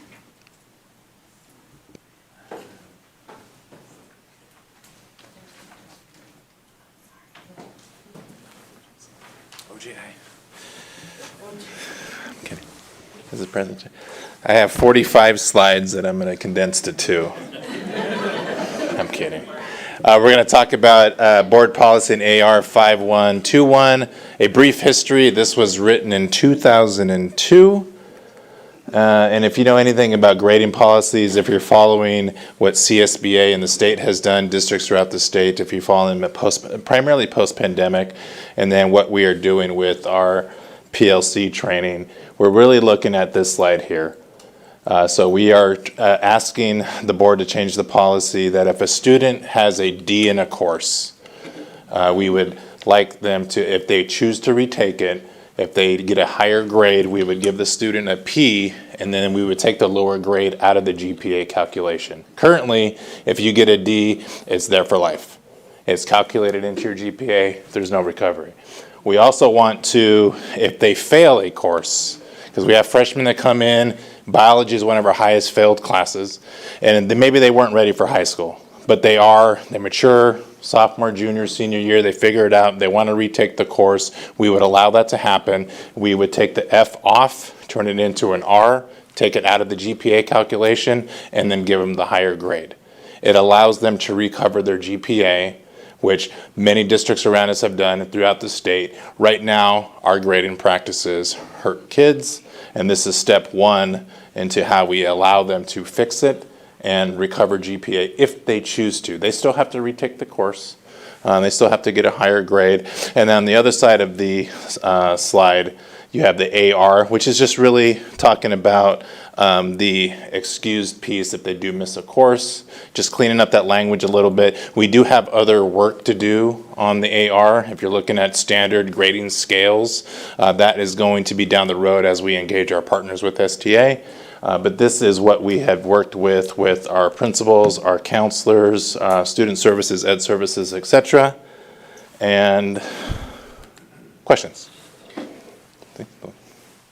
How does it impact A through G requirements if I'm That's repeating a great the course? question, because if I have a D in a course, I am not meeting the A through G in that course. This allows them an opportunity to recover to get through an A through G completed course. Excellent question. That's one of the primary reasons as we transition to our rigorous graduation requirements, this allows them to do it. So what does that look like in real time, right? So if I'm retaking the course, that means I am missing a course that I'm not moving up to. What does that look like as far as a student schedule? If there's a prerequisite to a course, if I was what we were telling counselors now, if they fail English 1, we try to give them the retake of English 1 in proximity to the failure. Because if I failed the course and I retake it a couple of weeks later, I remembered something. There's something retained there so that they can go through the course again. Students will have the opportunity to take it live and retake it like they traditionally would, just retake the course, sit in seat for 5 months, or they can retake it virtually through one of our online platforms. Okay, got it. So they're not repeating that the next year, they're just utilizing a platform to take that course within a specific time Yep. frame. And what's the time frame? So what if I decide I got a D? I don't want to do it now, but maybe next year I'm thinking, I want to repeat that course. It's within your high school career. So if they want to redo it in the summer of the year that they failed it, great. If they take 2 years and they want to do it as a junior when they failed it as a freshman, it's their prerogative. Got it. Thank you. Any other questions? Trustee Colon? I just wanted to, when I was reading this policy, just want to make sure, there was a segment in there that said students still need to participate. So in the class that they may be failing, they do still need to do that work. They Absolutely. still need to, right, participate. If they get the D, we'll allow them to retake it. Correct. Yeah, this isn't an opportunity for them to just sit there for 5 months, do nothing, and fail, and then eventually figure it out 2 years later. We want them actively engaged in the course. And this could be, you have very competitive students that get a B+, and then want to retake the course to get the A. So it's all spectrums, as we always communicated with the kids about this. But yes, they are expected to do the work. And then how does a P affect our student athletes in their GPA? Our athletes have a one-time probation. It's unique to Stockton Unified, so if they're not academically eligible, they can, in their 4 years, they can use it one time. That makes them eligible no matter what. After that, they have the CIF standard eligibility, where they have to have a minimum of a 2.0 GPA and carry 50 credits over from the previous year, so which means they're on track to graduate. We won't have a senior that has a 3.0 but 0 credits playing football. So they have to carry those credits over, but this will not impact them playing sports at all. It would actually help them as they recover their GPA pieces. And the weight of the P is what? It'll be 0. Okay. So it's a 0 calculation. So it won't calculate at all. And we have also talked to the college board and to the UC systems. The R and the P it's not a detriment on the transcript as well. So it will not calculate. It takes the 0 out, and if you know how dramatic an if Lieutenant Marquez was going to college and he had an F on his transcript, all the UCs typically are taken away from him because he has an F. He is not allowed currently to recover and potentially have UCs as an option because he has an F on his transcript. You know why he got that F? Because he's texting, look. My bad, Marquez. I kid. Just a little fun, Tapper, just a little fun. Edison class of 1986. Let's go. Yeah. Just give him a P, okay? Give him a P. He's That's gonna right. make it up. That's right. All right, any other questions for Mr. I Biederman? have just one Go ahead, question. trustee. Yes, ma'am. What if they're a senior and it's their last? They can still recover it. Seniors typically apply to college before winter. So it's everything that happened in that first term is what the colleges are looking at, not that they should fail everything in second term. They will have an opportunity to recover in the summer if they choose to. It'll be exacerbated because they have a little bit of time, but they will be allowed in summer, just like we currently do with seniors that are credit recovery, grade recovery now. They will have that window over the summer to recover if they need to. So it'll just hold them back a little bit. Potentially, but they've already probably been accepted to colleges prior to that semester, term 2 starting in the after winter break. But if they wanted to recover the grade, they absolutely could. Any other questions? All right, hearing none. Is there a motion for 9.1? Motion to approve? All right, is there a second? I second. All right, any discussion? Roll call vote? President Stevens? Yes. Vice President Colon? Yes. Clerk Denier? Yes. Trustee Flores? Yes. Trustee Perez? Yes. Trustee Priest? Yes. Trustee Silva? Yes. Motion passes unanimously. Item 9.2, approval of first reading board policy administrative regulation and exhibit 5123, promotion, acceleration, and retention. And you coming from? Come on up.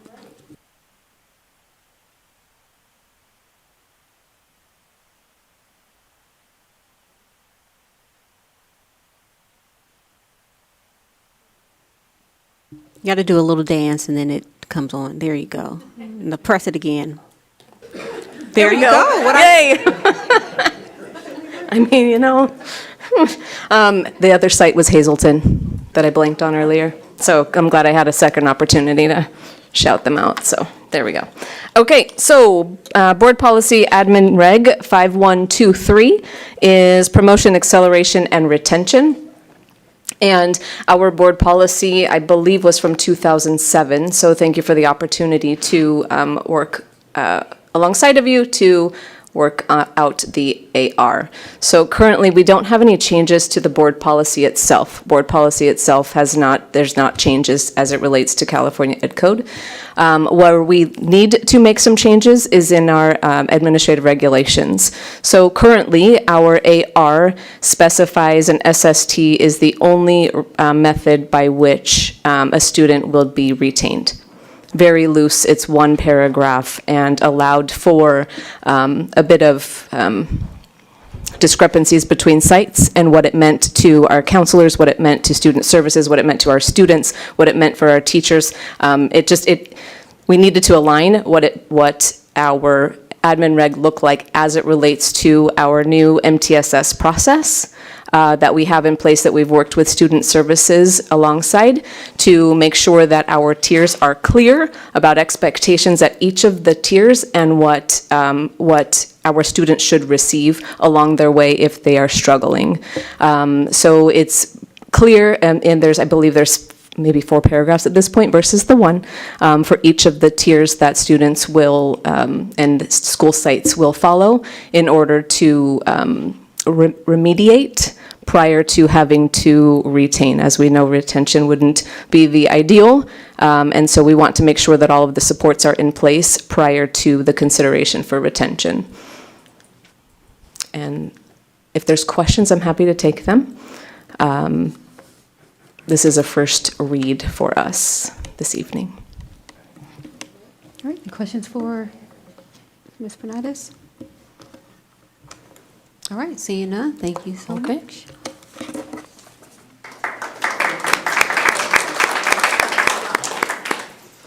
All right, is there a motion for 9.2 to approve the first read?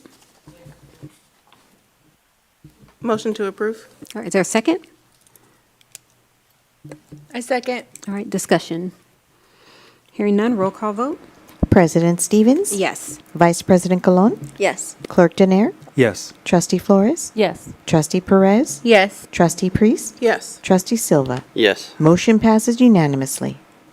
Item 10.1, Board Committee Reports. Yvette will read the oral announcement and announce each board committee, and Abby will be the timekeeper of 3 minutes per report. This is the opportunity to hear any reports from board committees specifically regarding or prior upcoming committee meetings. There will be a 3-minute limit per report, and the first report is regarding Board Policy Committee. Trustee Shauna Priest. All right, thank you. Thank you to our last 2 presenters because you did the hard work for me, so I appreciate that.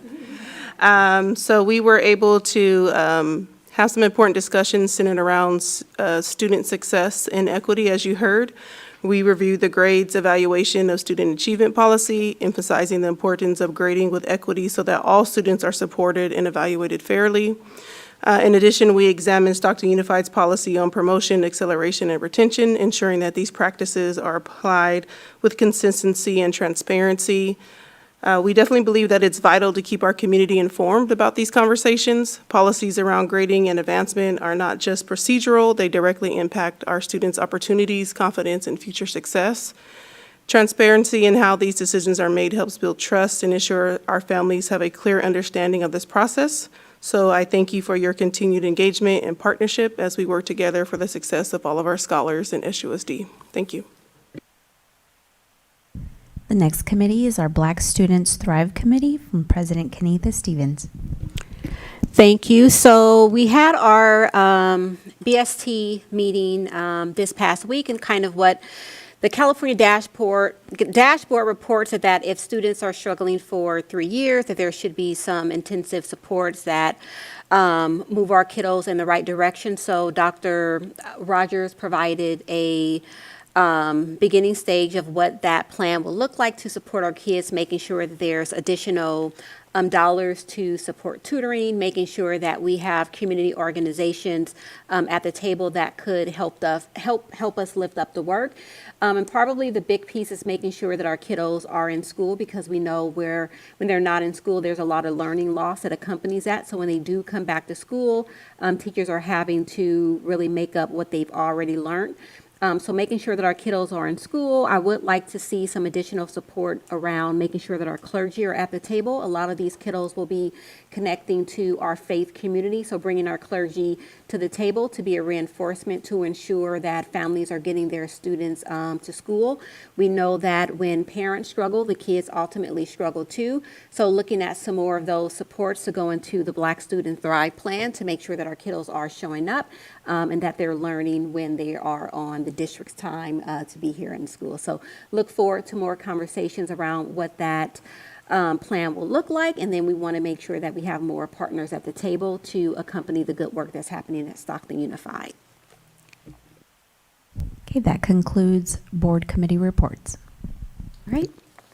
Item 10.2, brief reports on trustee activities. Yvette will read the oral announcement, and Abby will be the timekeeper of 3 minutes. This is the opportunity for each trustee to make a brief announcement or to give a brief report on their own activities at the districts pursuant to the Brown Act, Governing Code Section 54954.283. There will be a 3-minute limit per report. All right, Trustee Flores. Thank you. First off, I forgot to mention the ELOP department dropping off the portables at our school sites, and so I want to acknowledge the gratefulness for that. It got dropped off on the day before school started at Montezuma. I know Montezuma did when I did my site there, so they're very excited. Can't wait to get back and see how it's finally all set up again. And then I also visited Van Buren this morning. They had an Attendance Matters assembly. And Ms. B is always so active over there. If you, I think it was, who was it, Kurt? Kurt was there this morning. And she is lively. She will get these kids to do all kinds of different activities, and the students there were amazing. I'm so happy to see that they care about being there every day. They're still working on getting students there. There are still some missing, and they're trying to locate them. And then I went to the MC3 graduation for our building trades students, and we had the most Stockton Unified students graduating from their program. So excited to see that, and our CTE family was there, so thank you for being there to show that support. And then I had some questions about the mariachis. They usually go out and perform for like 20 minutes, 30 minutes at different events. And I was just informed yesterday that they're now being told that it's considered a field trip and that they need board approval to do those events. So I just have some questions about that because the response was the board wanted it and I wasn't made aware of that. So if we can look into that. And and my books came in. So for our parent reading group, I'm looking forward to getting that started. And yeah, that's it. Thank you. Trustee Denier. Good evening, everyone. So I got to attend yesterday's ribbon cutting for Cesar Chavez High School swimming pool. It was amazing to be part of the historical moment. Many of my personal friends who graduated in the first class of Chavez in 2011 never experienced a swimming pool, so I'm excited for students to be finally experiencing swimming at Chavez. And congrats to Vicky Broom and the facilities team, Chavez High School staff who sacrificed themselves in jumping in the pool. and others who were also involved in making this happen. And not just that, Dr. Rodriguez had shared at the event that this pool, when it's not being used by students during the school year, that it will be open to the local community. And this is something that the Parks and Recreation Commission at the City of Stockton would be very excited to hear about, as it's come up in a couple times during our meetings. This upcoming week, I will be joining Dr. Rodriguez in the Educator Impact Award at Stanislaus Stockton campus this Thursday. This is an award ceremony where I'll be attending to witness Dr. Rodriguez in receiving the Superintendent of the Year award. And that will be given, recognized by our congressional representative, Josh Harder. And then the next event I'll be attending this weekend is Amelia and Ann Adams Whole Life Center this Saturday at the Bridges Over Waters annual gala hosted by the local nonprofit. This is dedicated to celebrating the power of collective action in health, education, social justice, and faith. It brings a lot of community leaders together, partners, and honoring the impactful work that we're doing here in San Joaquin County. I'm excited to be attending with Dr. Rodriguez, President Stevens, and other trustees. And then the last event that I'll be attending this weekend is the Stockton Labor Day Community Powwow, hosted by Stockton Unified's Native American Indian Center in partnership with the University of the Pacific. I'll be attending with Dr. Rodriguez, and I'll also bring some family members of mine. This will be my first time attending this event. I look forward to seeing our Native American Indian Center coordinator, Destiny Rivas, in action, the ceremonial dances, one of them being from our very committed Hoover kindergarten student who practiced all year when they were in preschool, and also to eat some really good fry bread. And that concludes my report. Thank you. Thank you, Trustee Denier. It's hard to report because we go to a lot of the same events together, but I do just want to highlight kind of the our project labor agreement that we have with the building trades. Seeing that work come out of Stockton is really huge, right? Because we have our CTE program that's happening in our schools, but then we're also seeing that work trickle down into our community. So 11 out of the 14 kiddos that graduated from the MC3 program this past week, they were actually Stockton Unified School District students. So we're going to see their handiwork across our city. Part of the message is that local does matter, right? So we talked earlier about growing our own here, but growing our own is not just about teachers, it's making sure that all of our kiddos have a place within the community. And our CTE program is doing just that thing, right? Giving kiddos opportunities to dream and to build and to be what they want to be in life. So to our CTE crew who's doing that great work, continue to make it happen. They're really excited to have you all in the room and to talk about the vision. Something that started so small, but now it's so big. And not only do we have our young men graduating, we also have our young girls who are graduating as well. So kudos to the work that's happening to CTE and making sure that our kiddos are leaving a mark on our community. And I'll pass it on to Vice President Colon. All right, good evening, everyone. So just briefly, again, like President Stevens was saying, I really enjoy when we can, visit these different events. So for me, just wanted to briefly highlight, there are a lot of events, which is awesome. It just shows how much we are getting ourselves back into the community and re-engaging with folks. So for everything from a back-to-school night at Peyton to the Chavez Pool opening, it's heartwarming to see the opportunities we have to really engage in meaningful conversations and discussions, whether we're learning something new or we're just having fun. It could be any of those things. So when I've talked and shared before, I'm giving my list of things and I'll run out of time. But this time I just really wanted to say, why do we do these things? Why do we go out into the community and participate in these events and activities?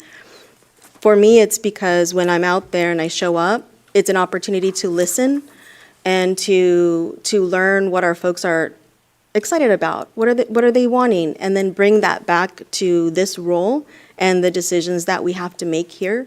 And one of the things I wanted to highlight was also the MC3 graduation. So that stands for Multi-Craft Core Curriculum, so MC3. And it teaches the students each part, various different building trades. So they get an opportunity to have some hands-on activities and learn what it is that they might be interested in to take on as a career.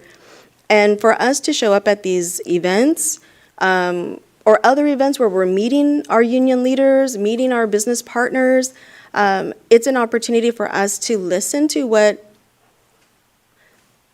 our industry is asking for, bring that information back to superintendent or bring it back to board to talk about these things as a way to continue to support the department, which then supports our students.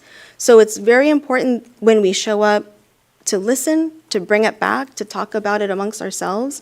It's like this wonderful feedback loop that will just continue to improve the programming for our students. And we saw so many of them here today. I'm blown away, and I want to mention the Fillmore students that we had, the brother and sister duo. Their first year of competing, and they won gold. That's awesome. And that's their drive, right? But it's their teacher and their principal and staff that's supporting them, knowing that all through the chain, up to this dais here, we're all in support of our students achieving their dreams and having fun while they're doing it. It's really amazing. So that's what I wanted to share today. Thank you. You have 3 seconds left. You did it. All right, Trustee Priest. All right, everyone. Our schools in Area 4 are off to a strong start. There are many wonderful things happening, and I'm pretty excited to join our campuses soon.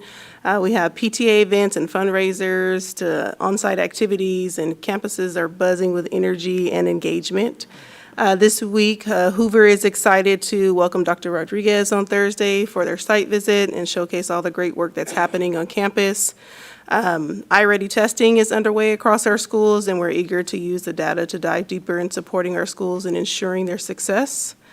I encourage us all to visit the individual homepages for our schools in Area 4 to see the exciting activities already in motion and learn about upcoming activities. And don't forget to sign up for Parent View and Parent Square. I get those reminders all the time, so I wanted to share that with you so you can stay connected with your school and teachers in real time. And then I would like to piggyback on what Mr. Bivens mentioned about our HBCU tour and the importance of that for our students and possibly for additional students to join that. As a HBCU graduate, I know definitely firsthand the powerful experience that this HBCU tour can lead for our students. It definitely provides them a unique environment where students are surrounded by culture and excellence, as well as history, and pride that affirms their identity while challenging them academically. So I'm looking forward to our other high schools being able to join in that experience as well. And as always, I am grateful for the experience and opportunity to serve our schools. Thank you. Yeah, 2 minutes left. Trustee Silva? I'm sorry, but I have nothing to report at this time. Next time. Last but not least, Trustee Perez? Good evening, everyone. I don't have anything to report this evening. All right, thank you both so much. Item 11.1, Superintendent's Report, Dr. Michelle Rodriguez, Family Empowerment Conference.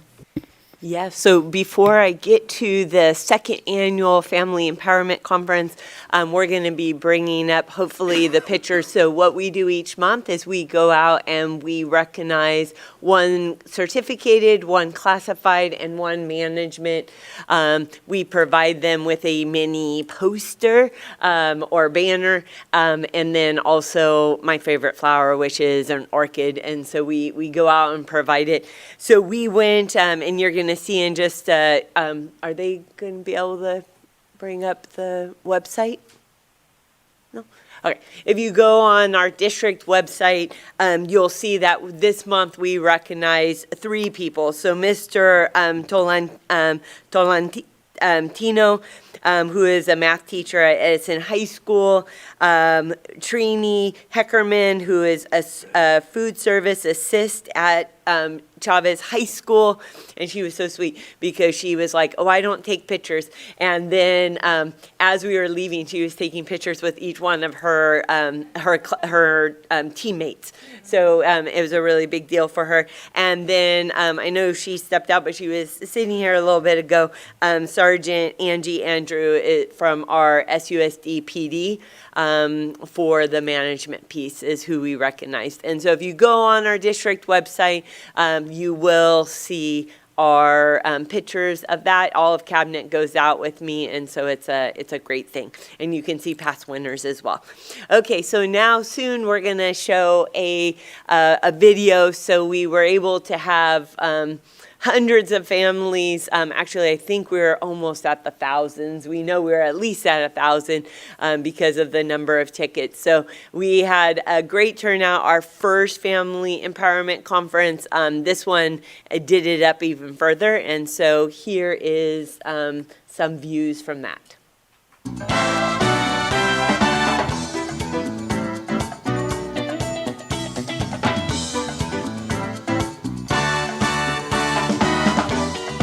SUSD and families together. We take you to the second annual Family Empowerment Conference.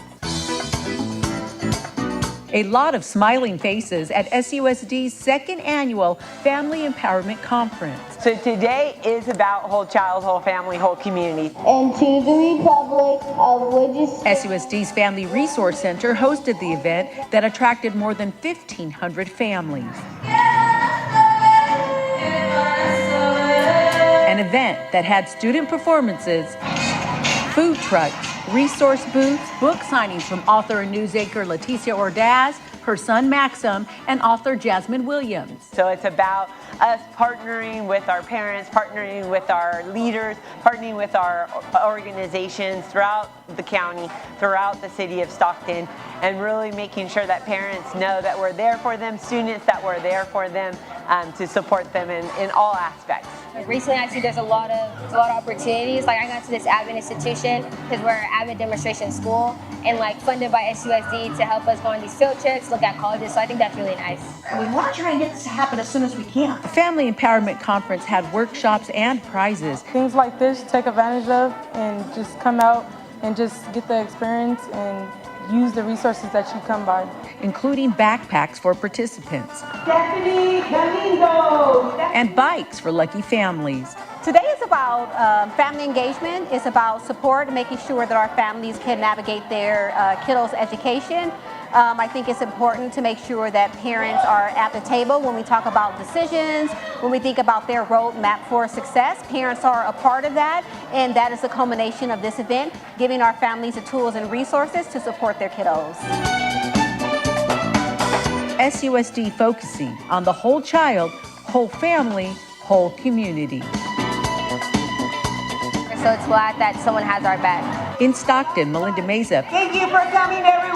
for the Stockton Unified School District. Gracias a todos. Que les vaya bien.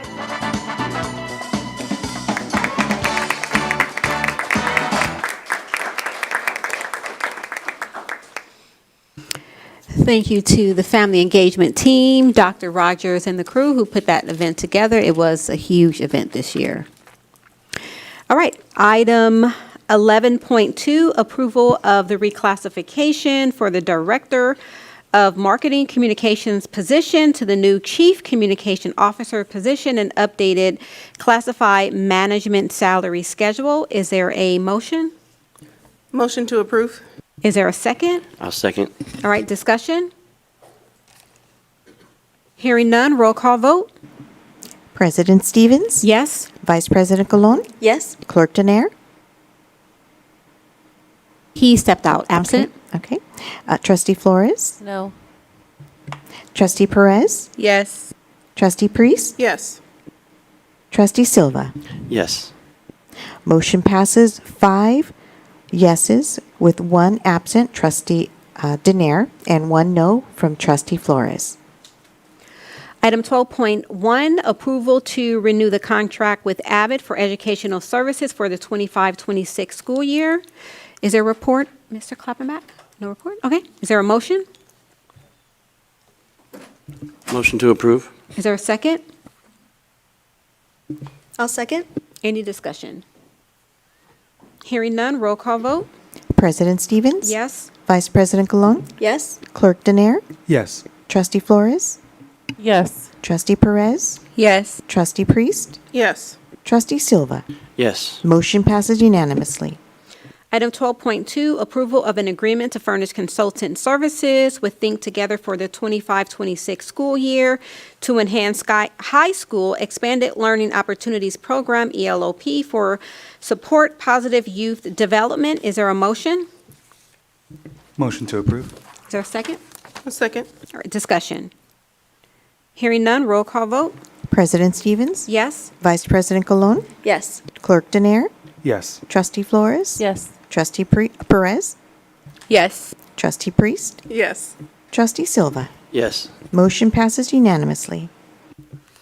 Item 12.3, approval of an overnight field trip for 46 students and adults from Edison High School Jazz Band to perform at the Music Festival in New Orleans, Louisiana on April 3rd through the 13th, 2026. Is there a motion? I motion to approve. There is a second? A second. Discussion? Hearing none, roll call vote. President Stevens? Yes. Vice President Colon? Yes. Clerk Denier? Yes. Trustee Flores? Yes. Trustee Perez? Yes. Trustee Priest? Yes. Trustee Silva? Yes. Motion passes unanimously. Item 13.1, approval of individual classroom teacher materials allocation. Is there a motion? Motion to approve. Second? I second. All right, discussion. Hearing none, roll call vote. President Stevens? Yes. Vice President Colon? Yes. Clerk Denier? Yes. Trustee Flores? Yes. Trustee Perez? Yes. Trustee Priest? Yes. Trustee Silva? Yes. Motion passes unanimously. Item 14.1, requests approval for the renewal of Microsoft 365 education subscription licensing for 1 year through CAMSA agreement. Is there a motion?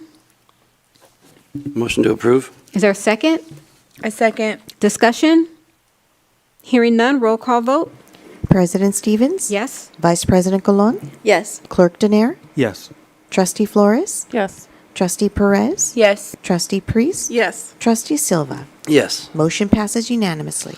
Item 14.2, declare attached list of vehicle surplus for sale or disposal. Is there a motion?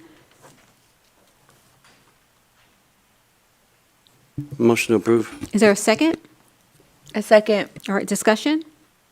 Hearing none, roll call vote. President Stevens? Yes. Vice President Colon? Yes. Clerk Denier? Yes. Trustee Flores? Yes. Trustee Perez? Yes. Trustee Priest? Yes. Trustee Silva? Yes. Motion passes unanimously.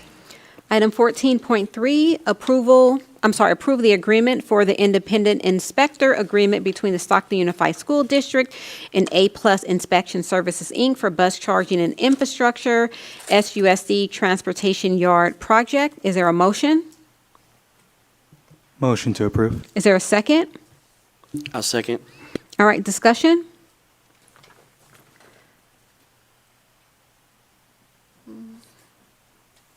Okay, sorry.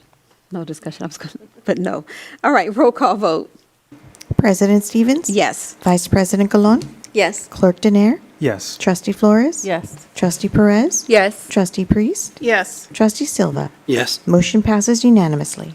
Item 13.4, approve and authorize the architecture for professional services to install shade structures for El Dorado Elementary School. Is there a motion? Motion to approve. All right. Is there a second? I second. Any discussion? Hearing none, roll call vote. President Stevens? Yes. Vice President Colon? Yes. Clerk Denier? Yes. Trustee Flores? Yes. Trustee Perez? Yes. Trustee Priest? Yes. Trustee Silva? Yes. Motion passes unanimously. Item 14.5, approval of CUPCA agreement with Robindale parking lot. Is there a motion? Motion to approve? Is there a second? Second. All right, discussion. Hearing none, roll call vote. President Stevens? Yes. Vice President Colon? Yes. Clerk Denier? Yes. Trustee Flores? Yes. Trustee Perez? Yes. Trustee Priest? Yes. Trustee Silva? Yes. Motion passes unanimously. Item 14.6, adoption of resolution number 25-09, awarding the lease-leaseback contract to Bachman and Wooding for bus charging and infrastructure, Stockton Unified School District Transportation Yard, project number 26.61. Is there a motion? Motion to approve. Is there a second? I'll second. All right, discussion? Hearing none, roll call vote. President Stevens? Yes? Vice President Colon? Yes. Clerk Denier? Yes. Trustee Flores? Yes. Trustee Perez? Yes. Trustee Priest? Yes. Trustee Silva? Yes. Motion passes unanimously. Item 14.7, approval of amendment number 1 to the Architectural Design Services Agreement with Teeter, Inc. for the Arthur Coleman Building second floor tenant improvements. Is there a motion? Motion to approve. Is there a second? I second. Discussion. Hearing none, roll call vote. President Stevens? Yes? Vice President Colon? Yes. Clerk Denier? Yes. Trustee Flores? Yes. Trustee Perez? Yes. Trustee Priest? Yes. Trustee Silva? Yes. Motion passes unanimously. Item 14.8, ratification of inspection services Sourcewell agreement with Johnson Controls Fire Protection. Is there a motion? Motion to approve. Is there a second? Second. Discussion? Roll call vote. President Stevens? Yes? Vice President Colon? Yes. Clerk Denier? Yes. Trustee Flores? Yes. Trustee Perez? Yes. Trustee Priest? Yes. Trustee Silva? Yes. Motion passes unanimously. Item 14.9, approval of purchase and sale agreement for acquisition number for the 5151 Montalban property. Is there a report, Ms. Huntoon? No, but legal counsel is here this evening with us, as well as the Director of Facilities. Okay. So there were a couple of questions that was asked about this regarding the environmental report.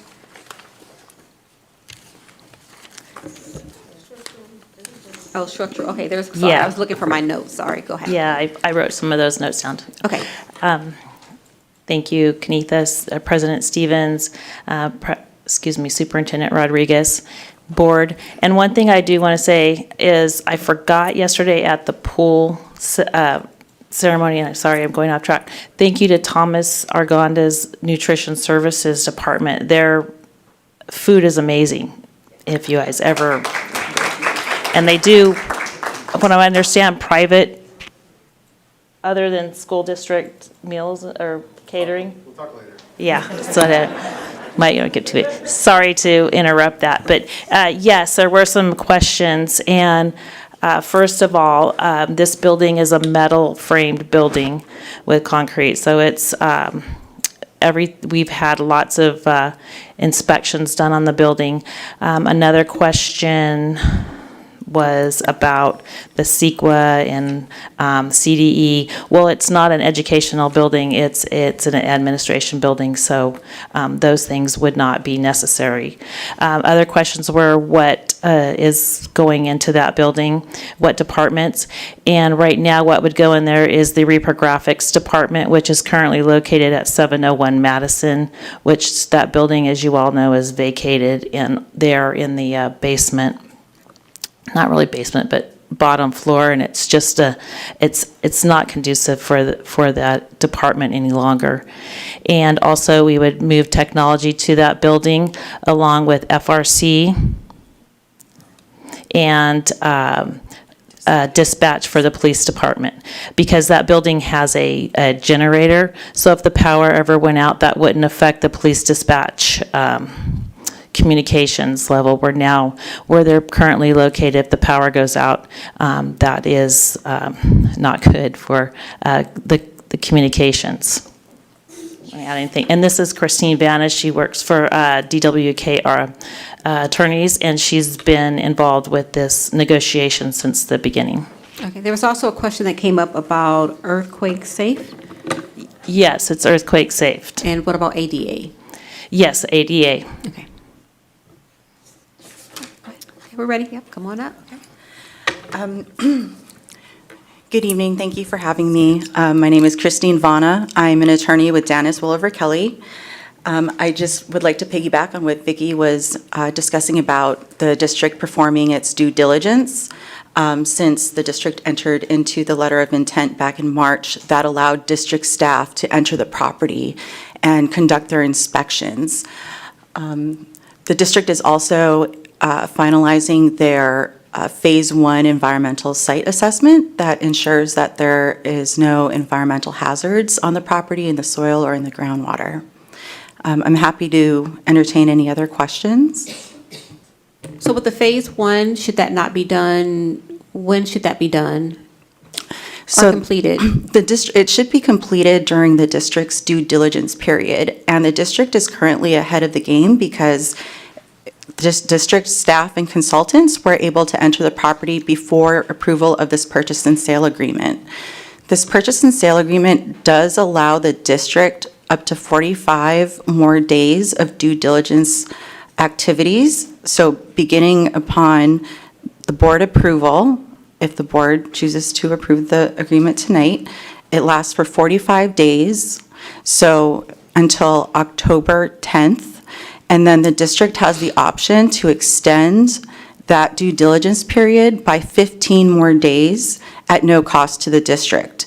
So the district does have a due diligence period. Normally, that is when the district would conduct its Phase 1, but as I mentioned, it's nearing its final version. So the district is ahead of the game here. Okay. Any other questions for? I'd also like to add that all of our maintenance staff toured the building and, looked for any deficiencies. We've been on the roof, we've checked the HVAC, we've done a lot of investigations on the building and have visited multiple times. The owner has been very gracious to open it up, and especially there was a very private group who rented part of that building, or leased part of that building from them. So for them to let us in, it took a lot of work on their part, so we appreciated that. All right, thank you so much. Any other questions? Tina? No? All right, yeah, that's it, thank you. Oh, wait, one more question, I apologize. Yeah, the question I have though is from our public comment, because there was a question about renovation for this building. So it's not necessarily about.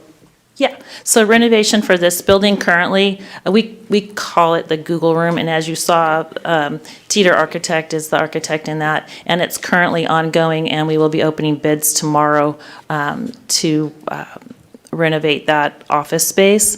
And this building is really filling up fast. We get requests weekly to add a new cubicle here and a new cubicle there, and we just don't have the space anymore to do it. And HR is full, payroll is on top of each other. So by moving technology and also by moving some ed services around to the new Google Room, what we call the Google Room, but technically ed services room. Yes, teaching and learning. Teaching and learning, okay. That's going to free up a lot of space to help this building and the accounts payable, business services, risk, all of those departments. And so that's what's moving up there. We are definitely in full force with that. We have architect, and like I said, the bids are opening tomorrow for that part of the building. She has one more question. And then the last question was, what fund is this building being purchased or paid for? Which fund? General fund. I mean, the Montalban. Same thing, general fund. All right, thank you so much. Thank you. All right, is there a motion for 14.9? Motion to approve. All right, is there a second? Second. All right, any further discussion? Hearing none, roll call vote. President Stevens? Yes. Vice President Colon? Yes. Clerk Denier? Yes. Trustee Flores? Yes. Trustee Perez? Yes. Trustee Priest? Yes. Trustee Silva? Yes. Motion passes unanimously. Item 14.10, adoption of resolution number 2511 to modify the statutory reserve to a flat amount to $30,500,000, no cents. Is Is there a report, Ms. Huntoon, for this one? And no report? No. Okay, so just a question, just for clarification. Why the flat fee versus the percentage? That was something that was agreed upon before I came. Okay. So I don't know if Dr. Rodriguez wants to speak to that. Yeah, sure. So if you look at our past budgets for the past several years, it was a percentage. And so what that causes as our revenues and expenditures change, the amount of money that was within the Fund 40, changed. And that often had community concerned of, why are you putting in so much money into Fund 40? Why are you taking it out? But it was due to the fact that it was a percentage. So last year, actually, the County Office of Ed encouraged us to go to a flat funding, which is similar to our second resolution. So one resolution is a flat 56 million. The other one was a percentage. So what we're doing in this case is we're moving to just a flat amount so that you won't see the money going in and out of Fund 40 and questions happening of, why are you doing that? Because with the percentage, as I mentioned, it was a percentage of your expenditures and your revenues. Thank you so much. All right, is there a motion for 14.10? Motion to approve. Is there a second? Second. All right, any further discussion? Hearing none, roll call vote? President Stevens? Yes. Vice President Colon? Yes. Clerk Denier? Yes. Trustee Flores? No. Trustee Perez? Yes.